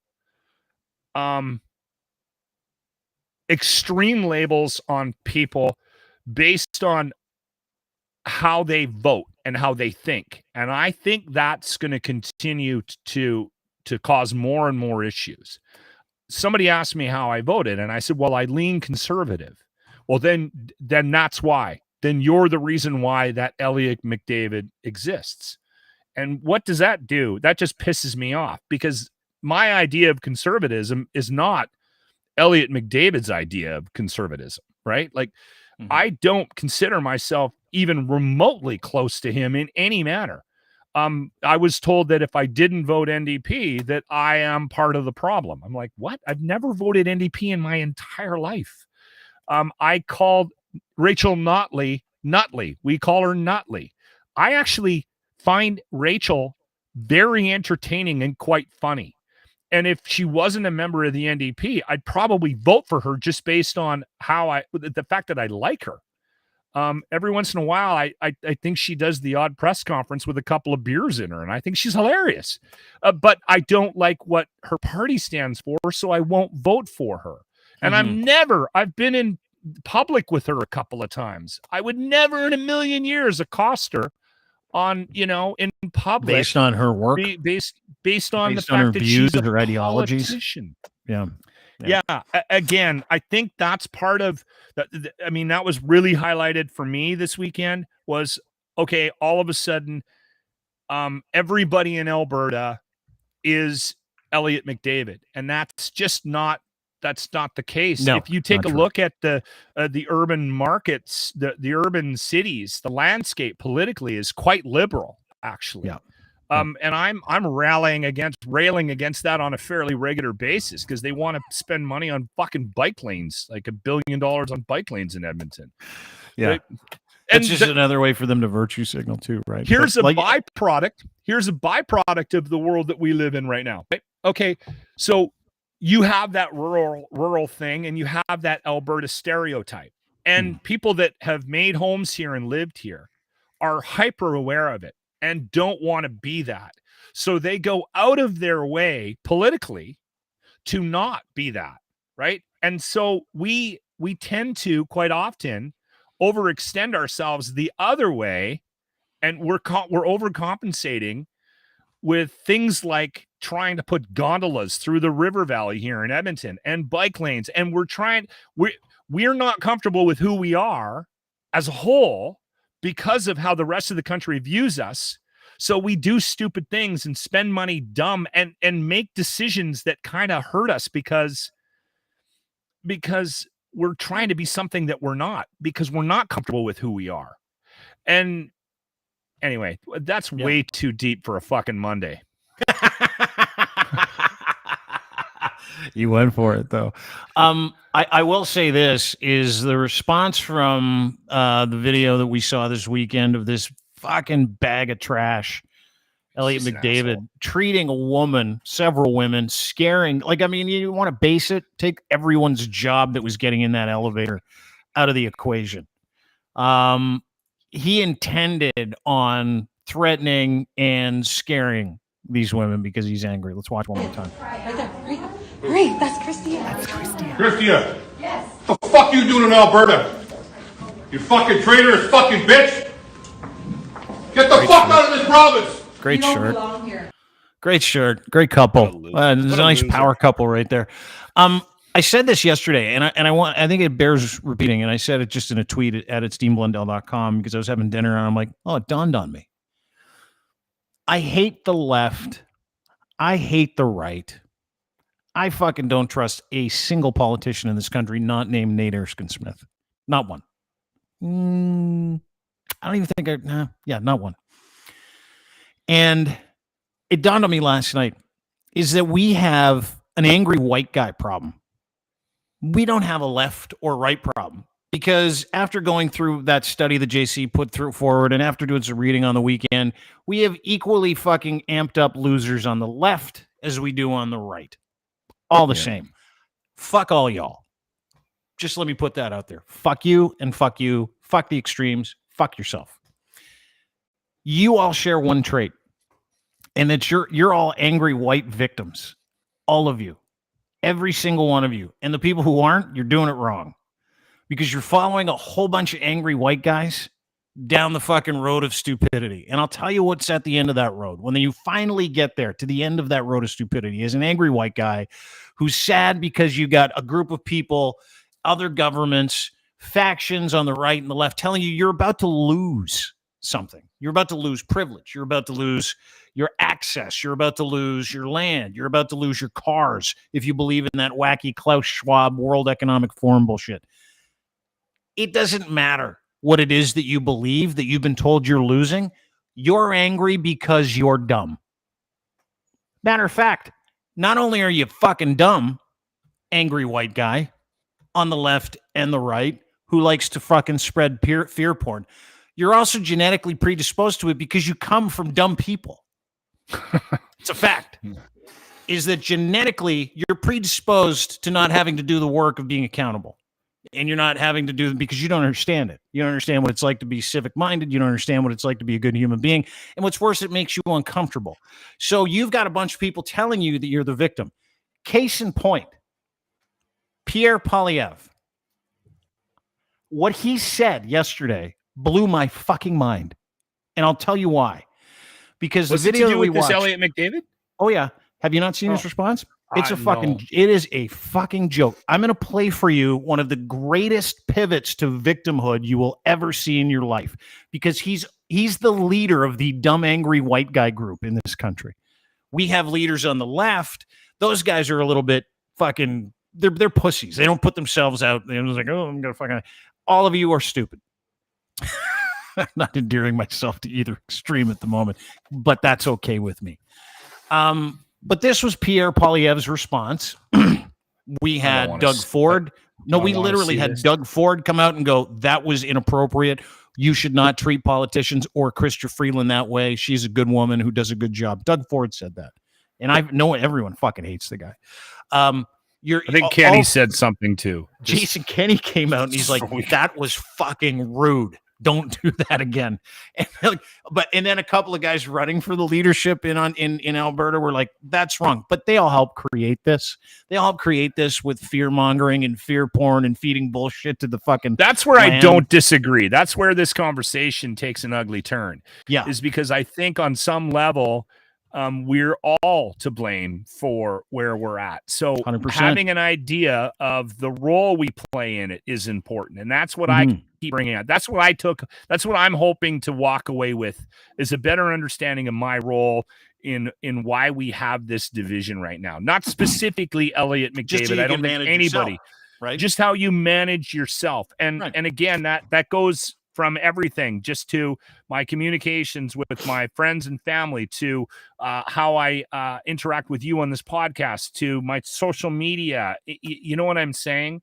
Yeah. Like, totally, if somebody says something to me like, well, you didn't vote NDP, so you're part of the problem. Fighting Fuck back, them. what good is that? Just Nothing. maybe ignoring it, not mute, block. I'm a big fan of both buttons. You just literally, your experience is one thumb movement over to the left. You're way better experience. But let me play Pierre Poilievre's response. He had not everybody around Canada. I know everybody around Canada. Every major politician has said something in support of Chrystia Freeland and the other women who were in the elevator who were threatened and literally scared to fucking death, because the guy's just a fucking giant piece of shit, as is his wife. Pierre, everybody was like, it's wrong, it's terrible. Not Pierre. Pierre wants wants everybody to know that he's okay. Watch this.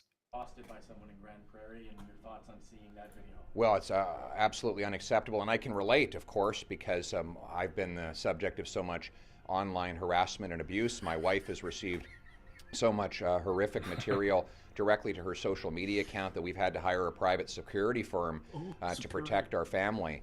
against all of that abuse. So unfortunately, this is all too common and all too long-standing. We have to put an end to it and demand that everybody treat other Canadians with respect when we debate political ideas. Do you see how scared he was in there? You see him? He's rattled. This guy knows. Pierre Poilievre, first of all, well, he's made it all about himself. Like he is getting a lot of hate, though.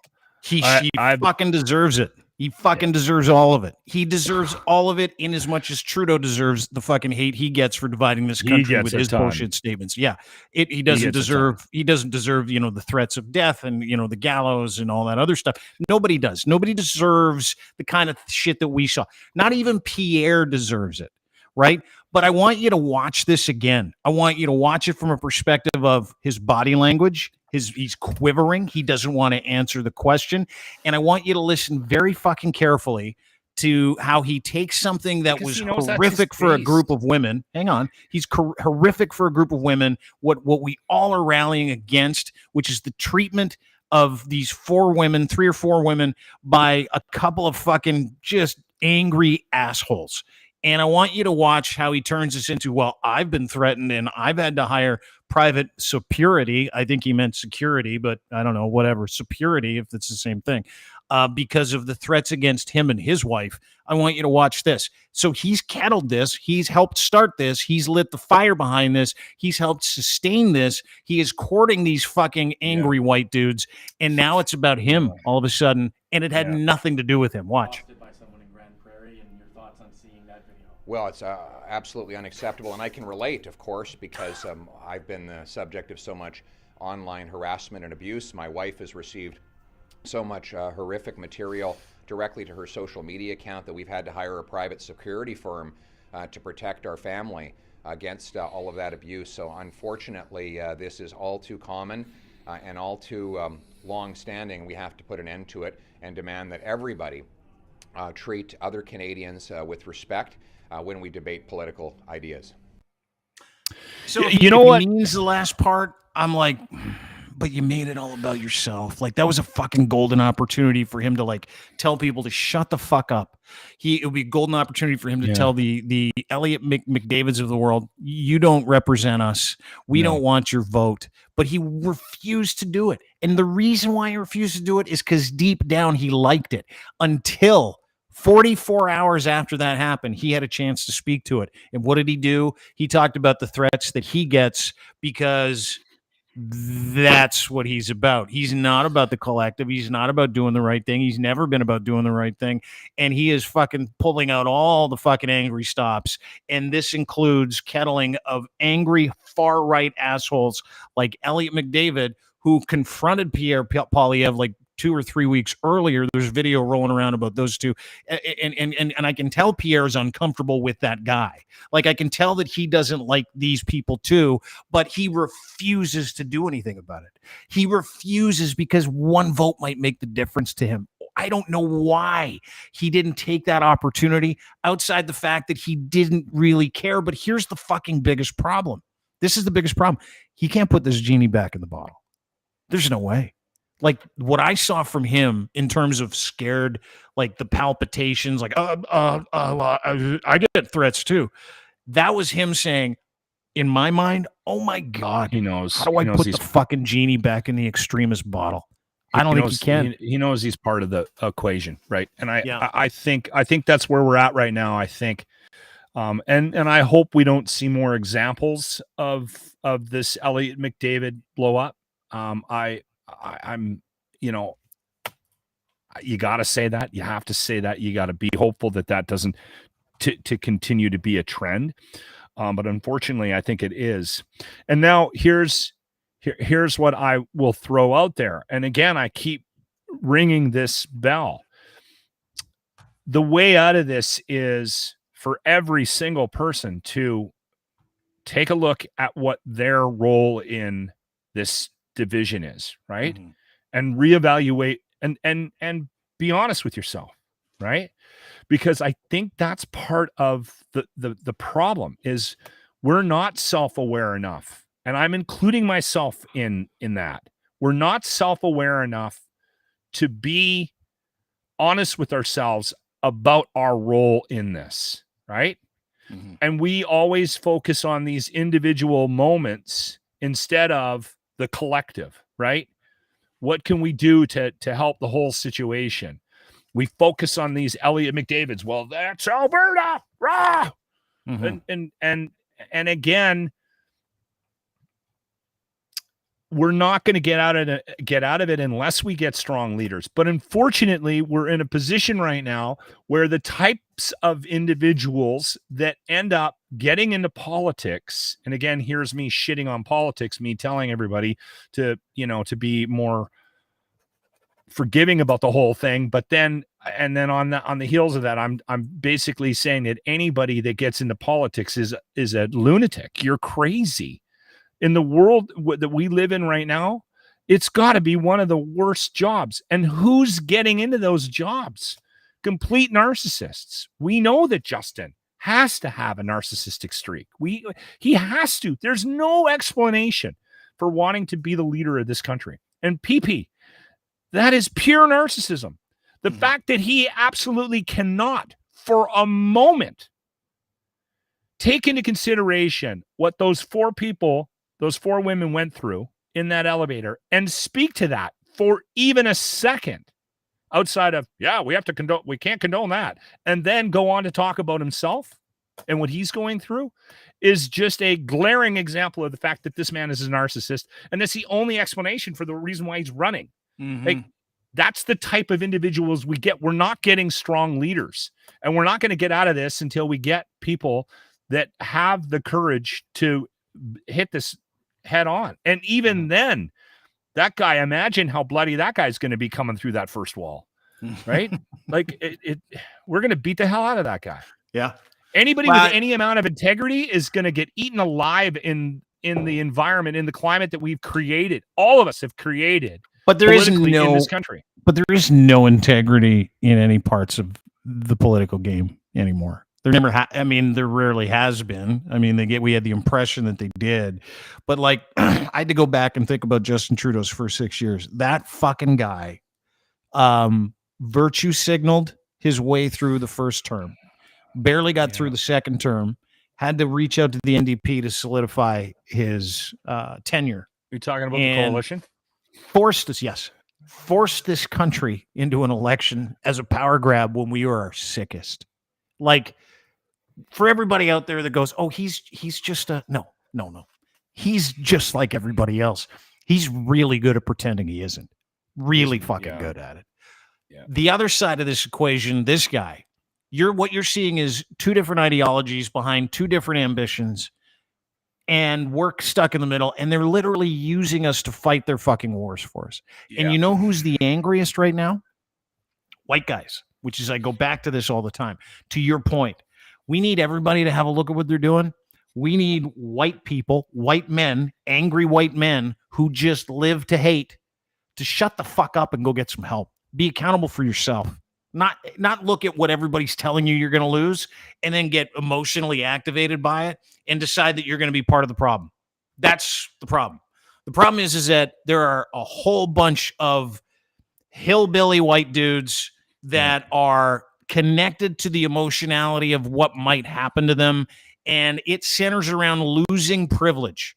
They see a guy like Justin Trudeau, who yesterday had this big LGBTQSI2 thing where he was like, we're going to have laws around. I didn't really pay attention much to it because, again, wonderful thing. I love inclusivity. I think it's great, but we have fucking huge fish to fry in this country, right? Huge fish to fry in this country. And I like the inclusiveness that comes with what he was talking about. But I know why he's doing these things. Because while the right is continually fucking burning things down and acting like Elliott McDavid, he's out there pretending that the first 6 years he wasn't calling them all misogynist and racist. He's out there telling everybody, no, it's not me. We don't do that. Dude, You've been doing this for a fucking long time too, right? The problem that the right has is that it drives it further crazy. The problem that the left has is that they fucking love taking it from them, right? So I hate them all equally. I've arrived at that conclusion after doing some reading on the weekend, after several conversations prior to having JC Boucher on. I am fucking so tired of it. So what we're going to do here is we're going to focus on the actual problems. We're going to try and be as factual as we can. We're not going to advocate for anybody on the right or left. We're going to advocate for you. We're going to continue to try to do that. And we're going to continue to try to be part of the solution, because we've enjoyed the click fest that goes with all the emotionality behind all this stuff, but it makes Canada a fucking shithole. And I'm tired of it. So we're going to focus on the real problem here, because I think there's one thing you and I both agree on wholeheartedly is that there are victims and there are authors, right? The victims that are making what this experience is supposed to be in Canada worse all arrive at that same victimhood from their own perspective, whether you're hard right or hard left, is that the government's doing something to you, that other people are taking things from you. And if you don't act now, there'll be nothing left. It is such a fucking lie. It's unbelievable. And for every one of you fucking dumb, angry white guys that believes that, you need fucking major de-radicalization help. All of you. Left, right, center. If you think someone else is responsible for the way you act because of what might happen down the road if these 4 things take place and that guy wins and this girl wins and that guy loses and all this other, you're the dumbest fuck on the planet. Like, just stupid. And you deserve to be treated as such. So you've got 2 decisions to make. And I said this in the video that I put out yesterday, and I really mean this. Do you want to be happy or do you want to be miserable? Do you want to continue to make your life worse, or do you want to continue to make your life better? You want to make your life better, get off Facebook, read multiple sources, go get some fucking psychotherapy, CBT therapy, and some counseling, and stop blaming everybody else for things that might happen to you. That's all politics is now. Everybody wants to tell you what might happen to you if the other person wins or if the other party wins. It is all bullshit. All of it is unmitigated garbage, because I'll tell you what will happen if Pierre Poilievre becomes the next prime minister. Absolutely nothing to me. My life won't change one bit other than what I think that I need to do because I need to be a part of something. And there's so many community assholes out there that want you to be part of something that it's easy to go and collect a club of assholes. I mean, fuck, we see asshole clubs pop up all the time. Proud Boys, Diagolon, Center for this, Justice Freedom for that. The Judicious Center for fuck you, and then it's all club related, and they're using you. All of them use you. All of them use you. They threaten you. They make you feel like you're going to lose something. And so what you do is you exercise this enormous privilege, especially white guys. You're like, fuck that. Fuck that. That's why they hate immigration. Someone's coming for my fucking job. Dude, you're unemployed. You don't have a fucking job. Someone's coming for my CERB check. Fuck, dude, everyone gets them. Someone's coming for my fucking healthcare. I can tell you this. If Elliott's big issue is immigrants using healthcare in this country, that fucking piece of shit hasn't been to the doctor in his life. So these are all made up tropes, things that they use to tell you that you need to be on their side. And I am so fucking done with it that I am not talking about political lenses anymore. What we're going to talk about going forward are the real problems, the real issues, and it's about values and it's about principles. It's not about politicians, and it's not about the World Economic Forum, and it's not about Justin Trudeau. And believe it or not, it's not about Pierre Poilievre. It's not. These people are just symptoms of the issue. And the issue is there are enough people out there that sustain their anger, that sustain their fucking ability to be assholes and turn this country into some kind of weird Fugazi Americano that have had enough. Like, I can't fucking keep fighting left, right, who's in charge of what. So we're going to center on values. We're going to talk about principles, and we're going to talk about the real issues, which is we have a major angry white guy problem, and that's my community. So I'm going to fucking hang out there for a bit. That's what we're going to do here. And you know what? I think that's an excellent mission statement. And I think also being aware of the fact that every once in a while we're gonna drop the ball and we got to keep each other honest, keep each other accountable in that goal, if that is our goal. And by pointing out when we do slip up, because I know I do. I'll go on a rant for 10 minutes on the locker room or even on this podcast where I'm calling out one group or another, right? And that's just but what you're calling out are the same thing, dude. But what you're calling out is the same thing that we're talking about today.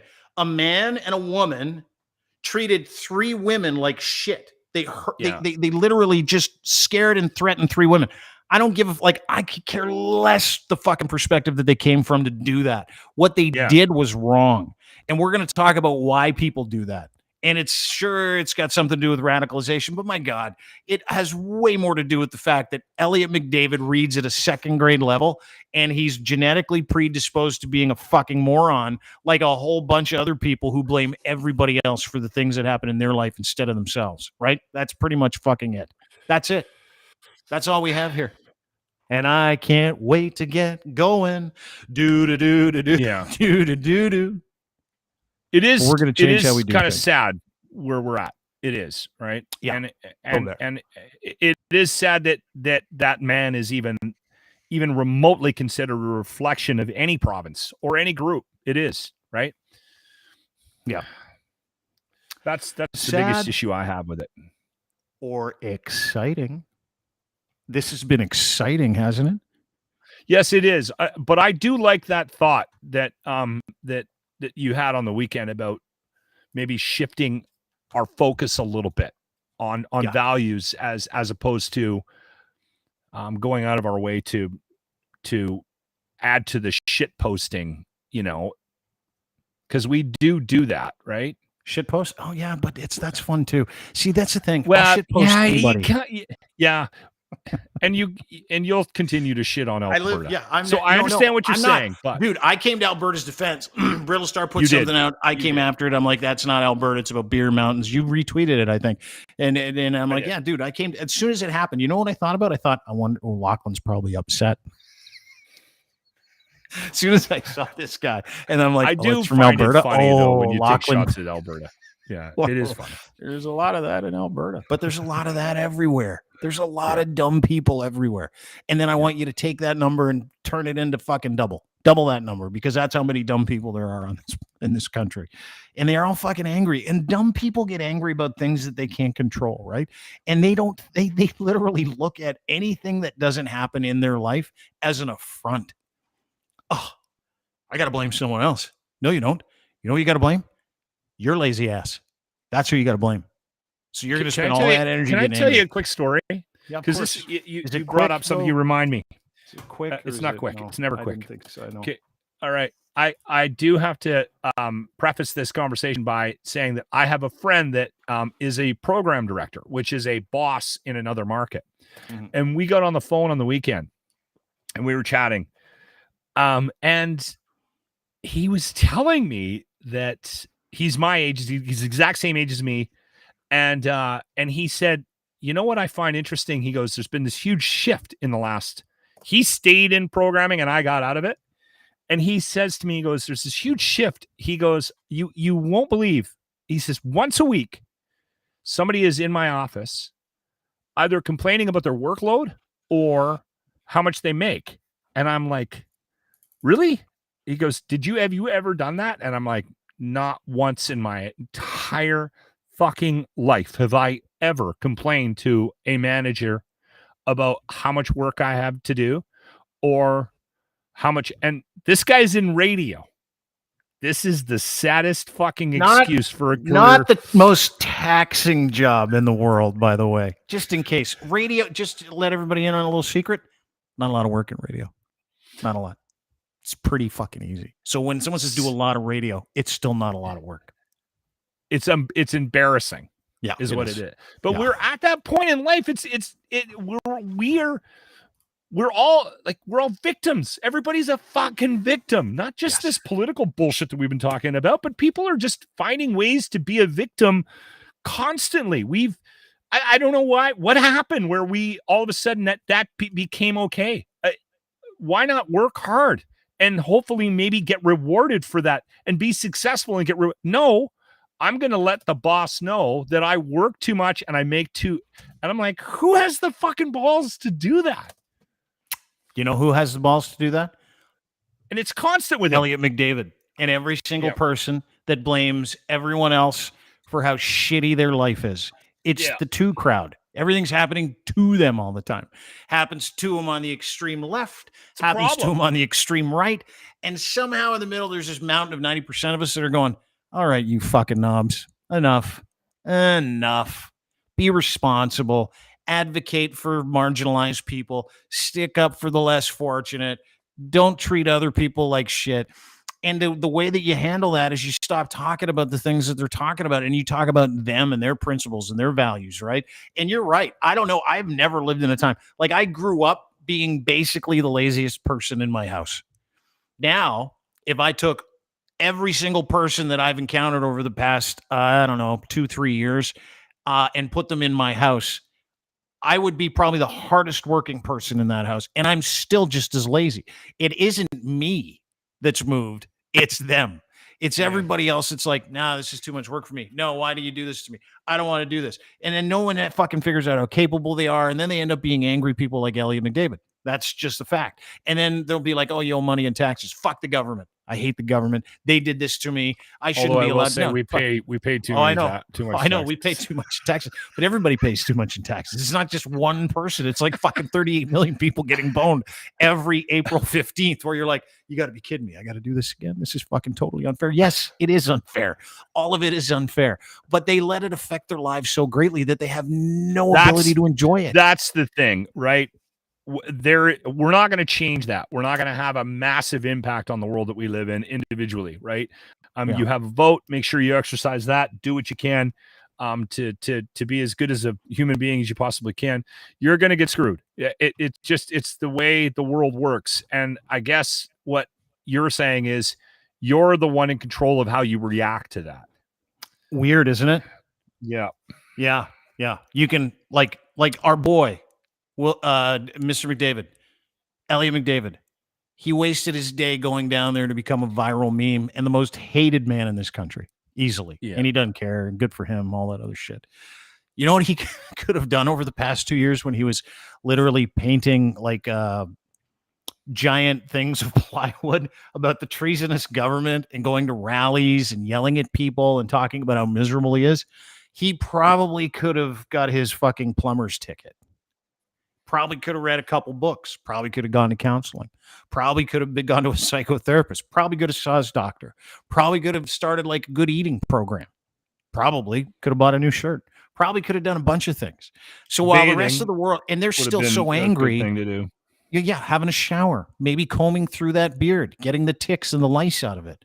Maybe encouraging your wife to engage in some support groups. Maybe you engage in support. Like there's a faction of people on this planet that are just always going to blame everybody else for how shitty their life is. Yeah, and that's what we're going through. But that group is growing, and that's part of the problem and part of the concern I think a lot of people have. Right? That victimhood state is an ongoing issue, right? Real quick, happy birthday to Michael Jackson.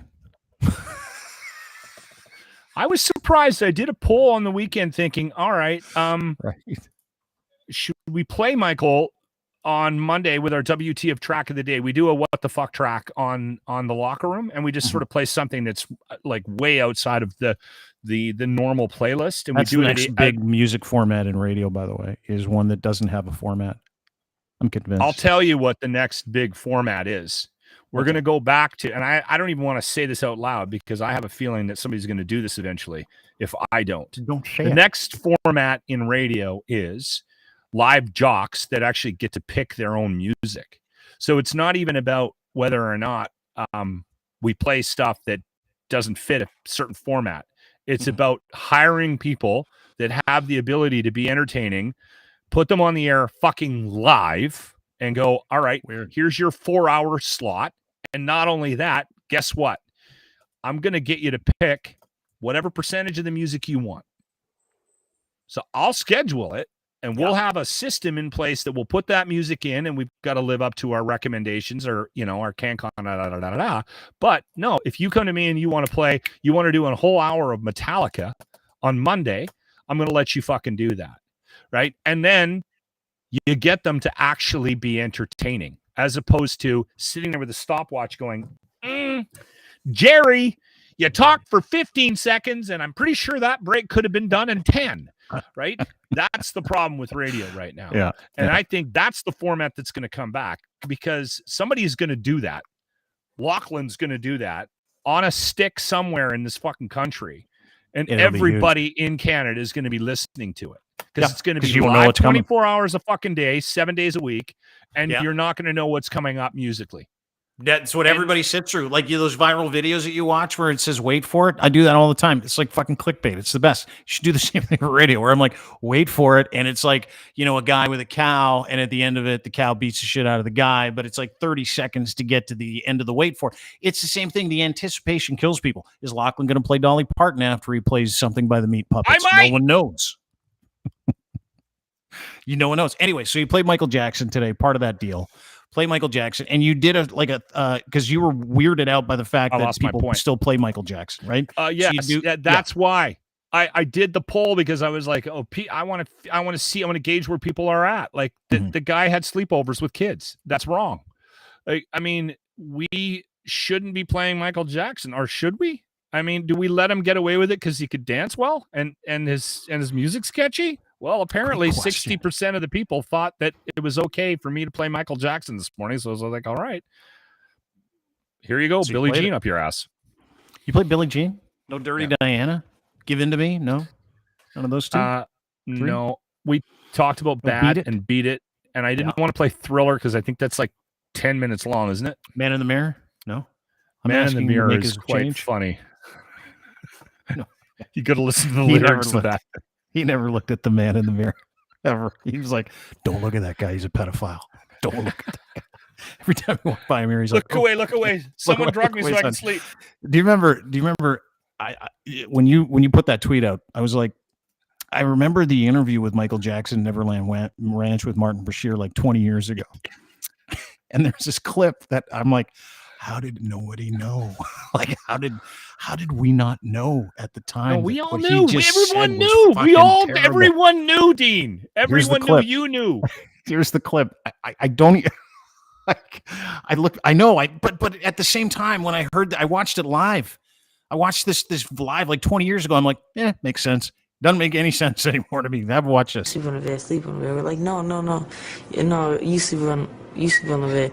And then he finally said, okay, if you love me, you sleep on the bed. I was like, oh man. And so I finally slept on the bed. But it was fun that night. I slept on the floor. Was it sleeping bag? No, he packed the whole vest of blankets on the floor. What? But Michael, you're a 44-year-old man now. What do you get out of this? What do you get out of this? He's 4. Yeah, I'm 4. I love. I think what they get from me, I get from them. I've said it many times, my greatest inspiration comes from kids. Every song I write, every dance I do, all the poetry I write, is all inspired from that level of innocence, that consciousness of purity. And children have that. I see God in the face of children. And, I just love being around that all the time. When people hear that children from other families have come and they've stayed in your house, they've stayed in your bedroom. Well, very few. But, some have. And they say, is that really appropriate for a man, a grown man, to be doing that? How do you respond to that? I feel sorry for them because that's judging someone who wants to really help people. Why can't you share your bed? The most loving thing to do is to share your bed with someone. And ladies and gentlemen, here's Beat It. Like how do we ever go like this? Yeah, I guess so. I can't believe he hasn't been canceled. We cancel everybody, right? I know. And we're like, I think it's just because the music is so good. Everybody's Although like, I will say this, I listened to that whole Louis C.K. thing on Rogan. And I mean, he was canceled, but as soon as I heard he was on Rogan, because I think he's fucking funny. And he was canceled for obvious reasons. And I listened to that. I went out of my way to listen to it. So I guess I shouldn't be judgmental of people being okay with hearing Billie Jean on the radio. Yeah, right? I guess so. I guess so. That's another fucking fascinating conversation that I really don't want to have today. But like, where do you draw the line? Like I don't want people to know that like when you're like, if Louis C.K. just asked women if I he love could Louis beat off CK. in front of him into a ficus plant, right? I mean, not a Michael cool thing had to do. sleepovers with 10-year-olds. Yeah, not a cool I don't thing know, to like, do. where's the scale? I don't know where to put all this. I don't. Which bucket does this go in? Is this guy? I Am don't I allowed to know. like that guy because he like admitted? To Can I sleeping still with listen kids? to that interview? Am I Because he still- said some really smart things on Rogan. He did, but the whole time I was thinking, you asked women to whack off in front of you. Like, Yeah, where no, do you get totally the me. balls to do that? Yeah, dude, I can't. If I met like Louis C.K. today and I'm like, "Hey, nice to meet you," I'd be like, "I got to tell you, staring at you, the only thing I'm thinking of right now is you just starting to jerk off in front of people for no reason at all." That's the only thing I can think of when I look at. Same thing with Michael Jackson. Every time I look at him now, Well, I just think of that imagine video. it. When Just someone says imagine "Happy it right birthday, now. Michael Jackson," I saw a bunch of that yesterday online. Happy birthday to the king. I'm like, I should probably put this at the back end of that tweet. This video of this guy talking about sleeping with kids. It's like everybody's like, but it depends on, I think, truly how successful you are. Because if you're like uber successful, people are like, not that big of a deal. Like Elon Musk sexually assaulted a flight attendant. In exchange, he offered her a horse, and we're like, fucking guy goes to the Mars better than anybody in the world, and no big deal. He's got a couple big companies, and he's super rich and very successful, right? I will say this though. I do the judgment piece. I mean that's a very complicated conversation. And again, I can feel you trying to end the podcast, so we don't need to dig into that. But I do need to say this out loud, and I've mentioned this numerous times over the years. Like, who's dropping their kid off at Michael Jackson's place? Like, or letting my daughter, hey, honey, I met this really cool guy. He sings this song, I Believe I Can Fly, and he wants to take me to Dairy Queen on Saturday. Yeah. No. He wants me to stay over for the weekend. Honey, you're 14. 14. Yeah, you're 14. No, I'm not. You're not staying at R. Kelly's place. And that's before all of this got out, right? Yeah. And if the whitest guy in Canada thinks that there's something wrong with that, like, I don't know his music, I don't know who he is, but if somebody told me, like, I knew about R. Kelly being a creep 100 years ago, like, and he was still, parents were still dropping their teenage daughters off for him to hang out with in the backyard, swim in his fucking pool. What is wrong with the, like, that's money. Everybody sees money, man. There's a great conversation I watched with some people about Michael Jackson. I think it was in that special. It's like some of the parents got caught up in it too. They're like, you know what? At least he's hanging around with Michael Jackson. Hear no evil, see no there's a evil. scene Then the in kids are House like, of Dragons in the second one. Have you seen it? yeah. No, I haven't. Don't say anything. Okay. All right. Don't say anything. Don't do It's that. I'm gonna about watch the- it tonight. Don't do it. Don't. It's don't about do the it. king Which and an encounter. Anyway, I'll leave it at that. I don't want to know. I don't want to know. I haven't seen the second episode. It sort of lends itself to this conversation. That's all. You'll know exactly what I'm talking about when you watch it. All right. I'm looking forward to it. I'm That is enjoying Lochlin House of Crocs. Dragons. Are you really? Yeah, I can't wait I'm to see enjoying it. it. Yeah, I was supposed to Yeah, watch it last night, and I was like, I was busy. I Westworld's was pissing fucking me doing off, but House of Dragons is, yeah. Can't get into Westworld. It's too weird. I don't know It's what's going on. too- I let it and- go too long. It's like Westworld's one of those Yeah. shows where it's like if you didn't watch it from the beginning, and I watched it from the beginning like 3 times. Now I'm like, I'm not going back to watch it from the beginning again. I can't No, do it. you And can't. pick You it up can't, in and like then- the second Well, season. and not only that, I'm so confused. And then I feel like I'm dumb. And then, like I said, I was saying this morning, I don't watch Jeopardy because I don't need a TV show to prove how dumb I am. The last thing I want is a fucking entertainment show to make me feel dumb. Like, I'm supposed to be entertained by this. Why am I angry? I'm angry because I'm dumb. I'm an angry white guy. I'm part of the problem. I'm sitting here yelling at the TV because I don't know whether or not Aaron Paul's a fucking robot or not. Dude, but that's a great fucking analogy. That's every guy. That's Elliott McDavid. That's every guy out there when it comes to science. It's like, I don't know. Every time someone talks about masks, I feel like an idiot. So I'm just going to get angry. It's like the same thing. Yeah.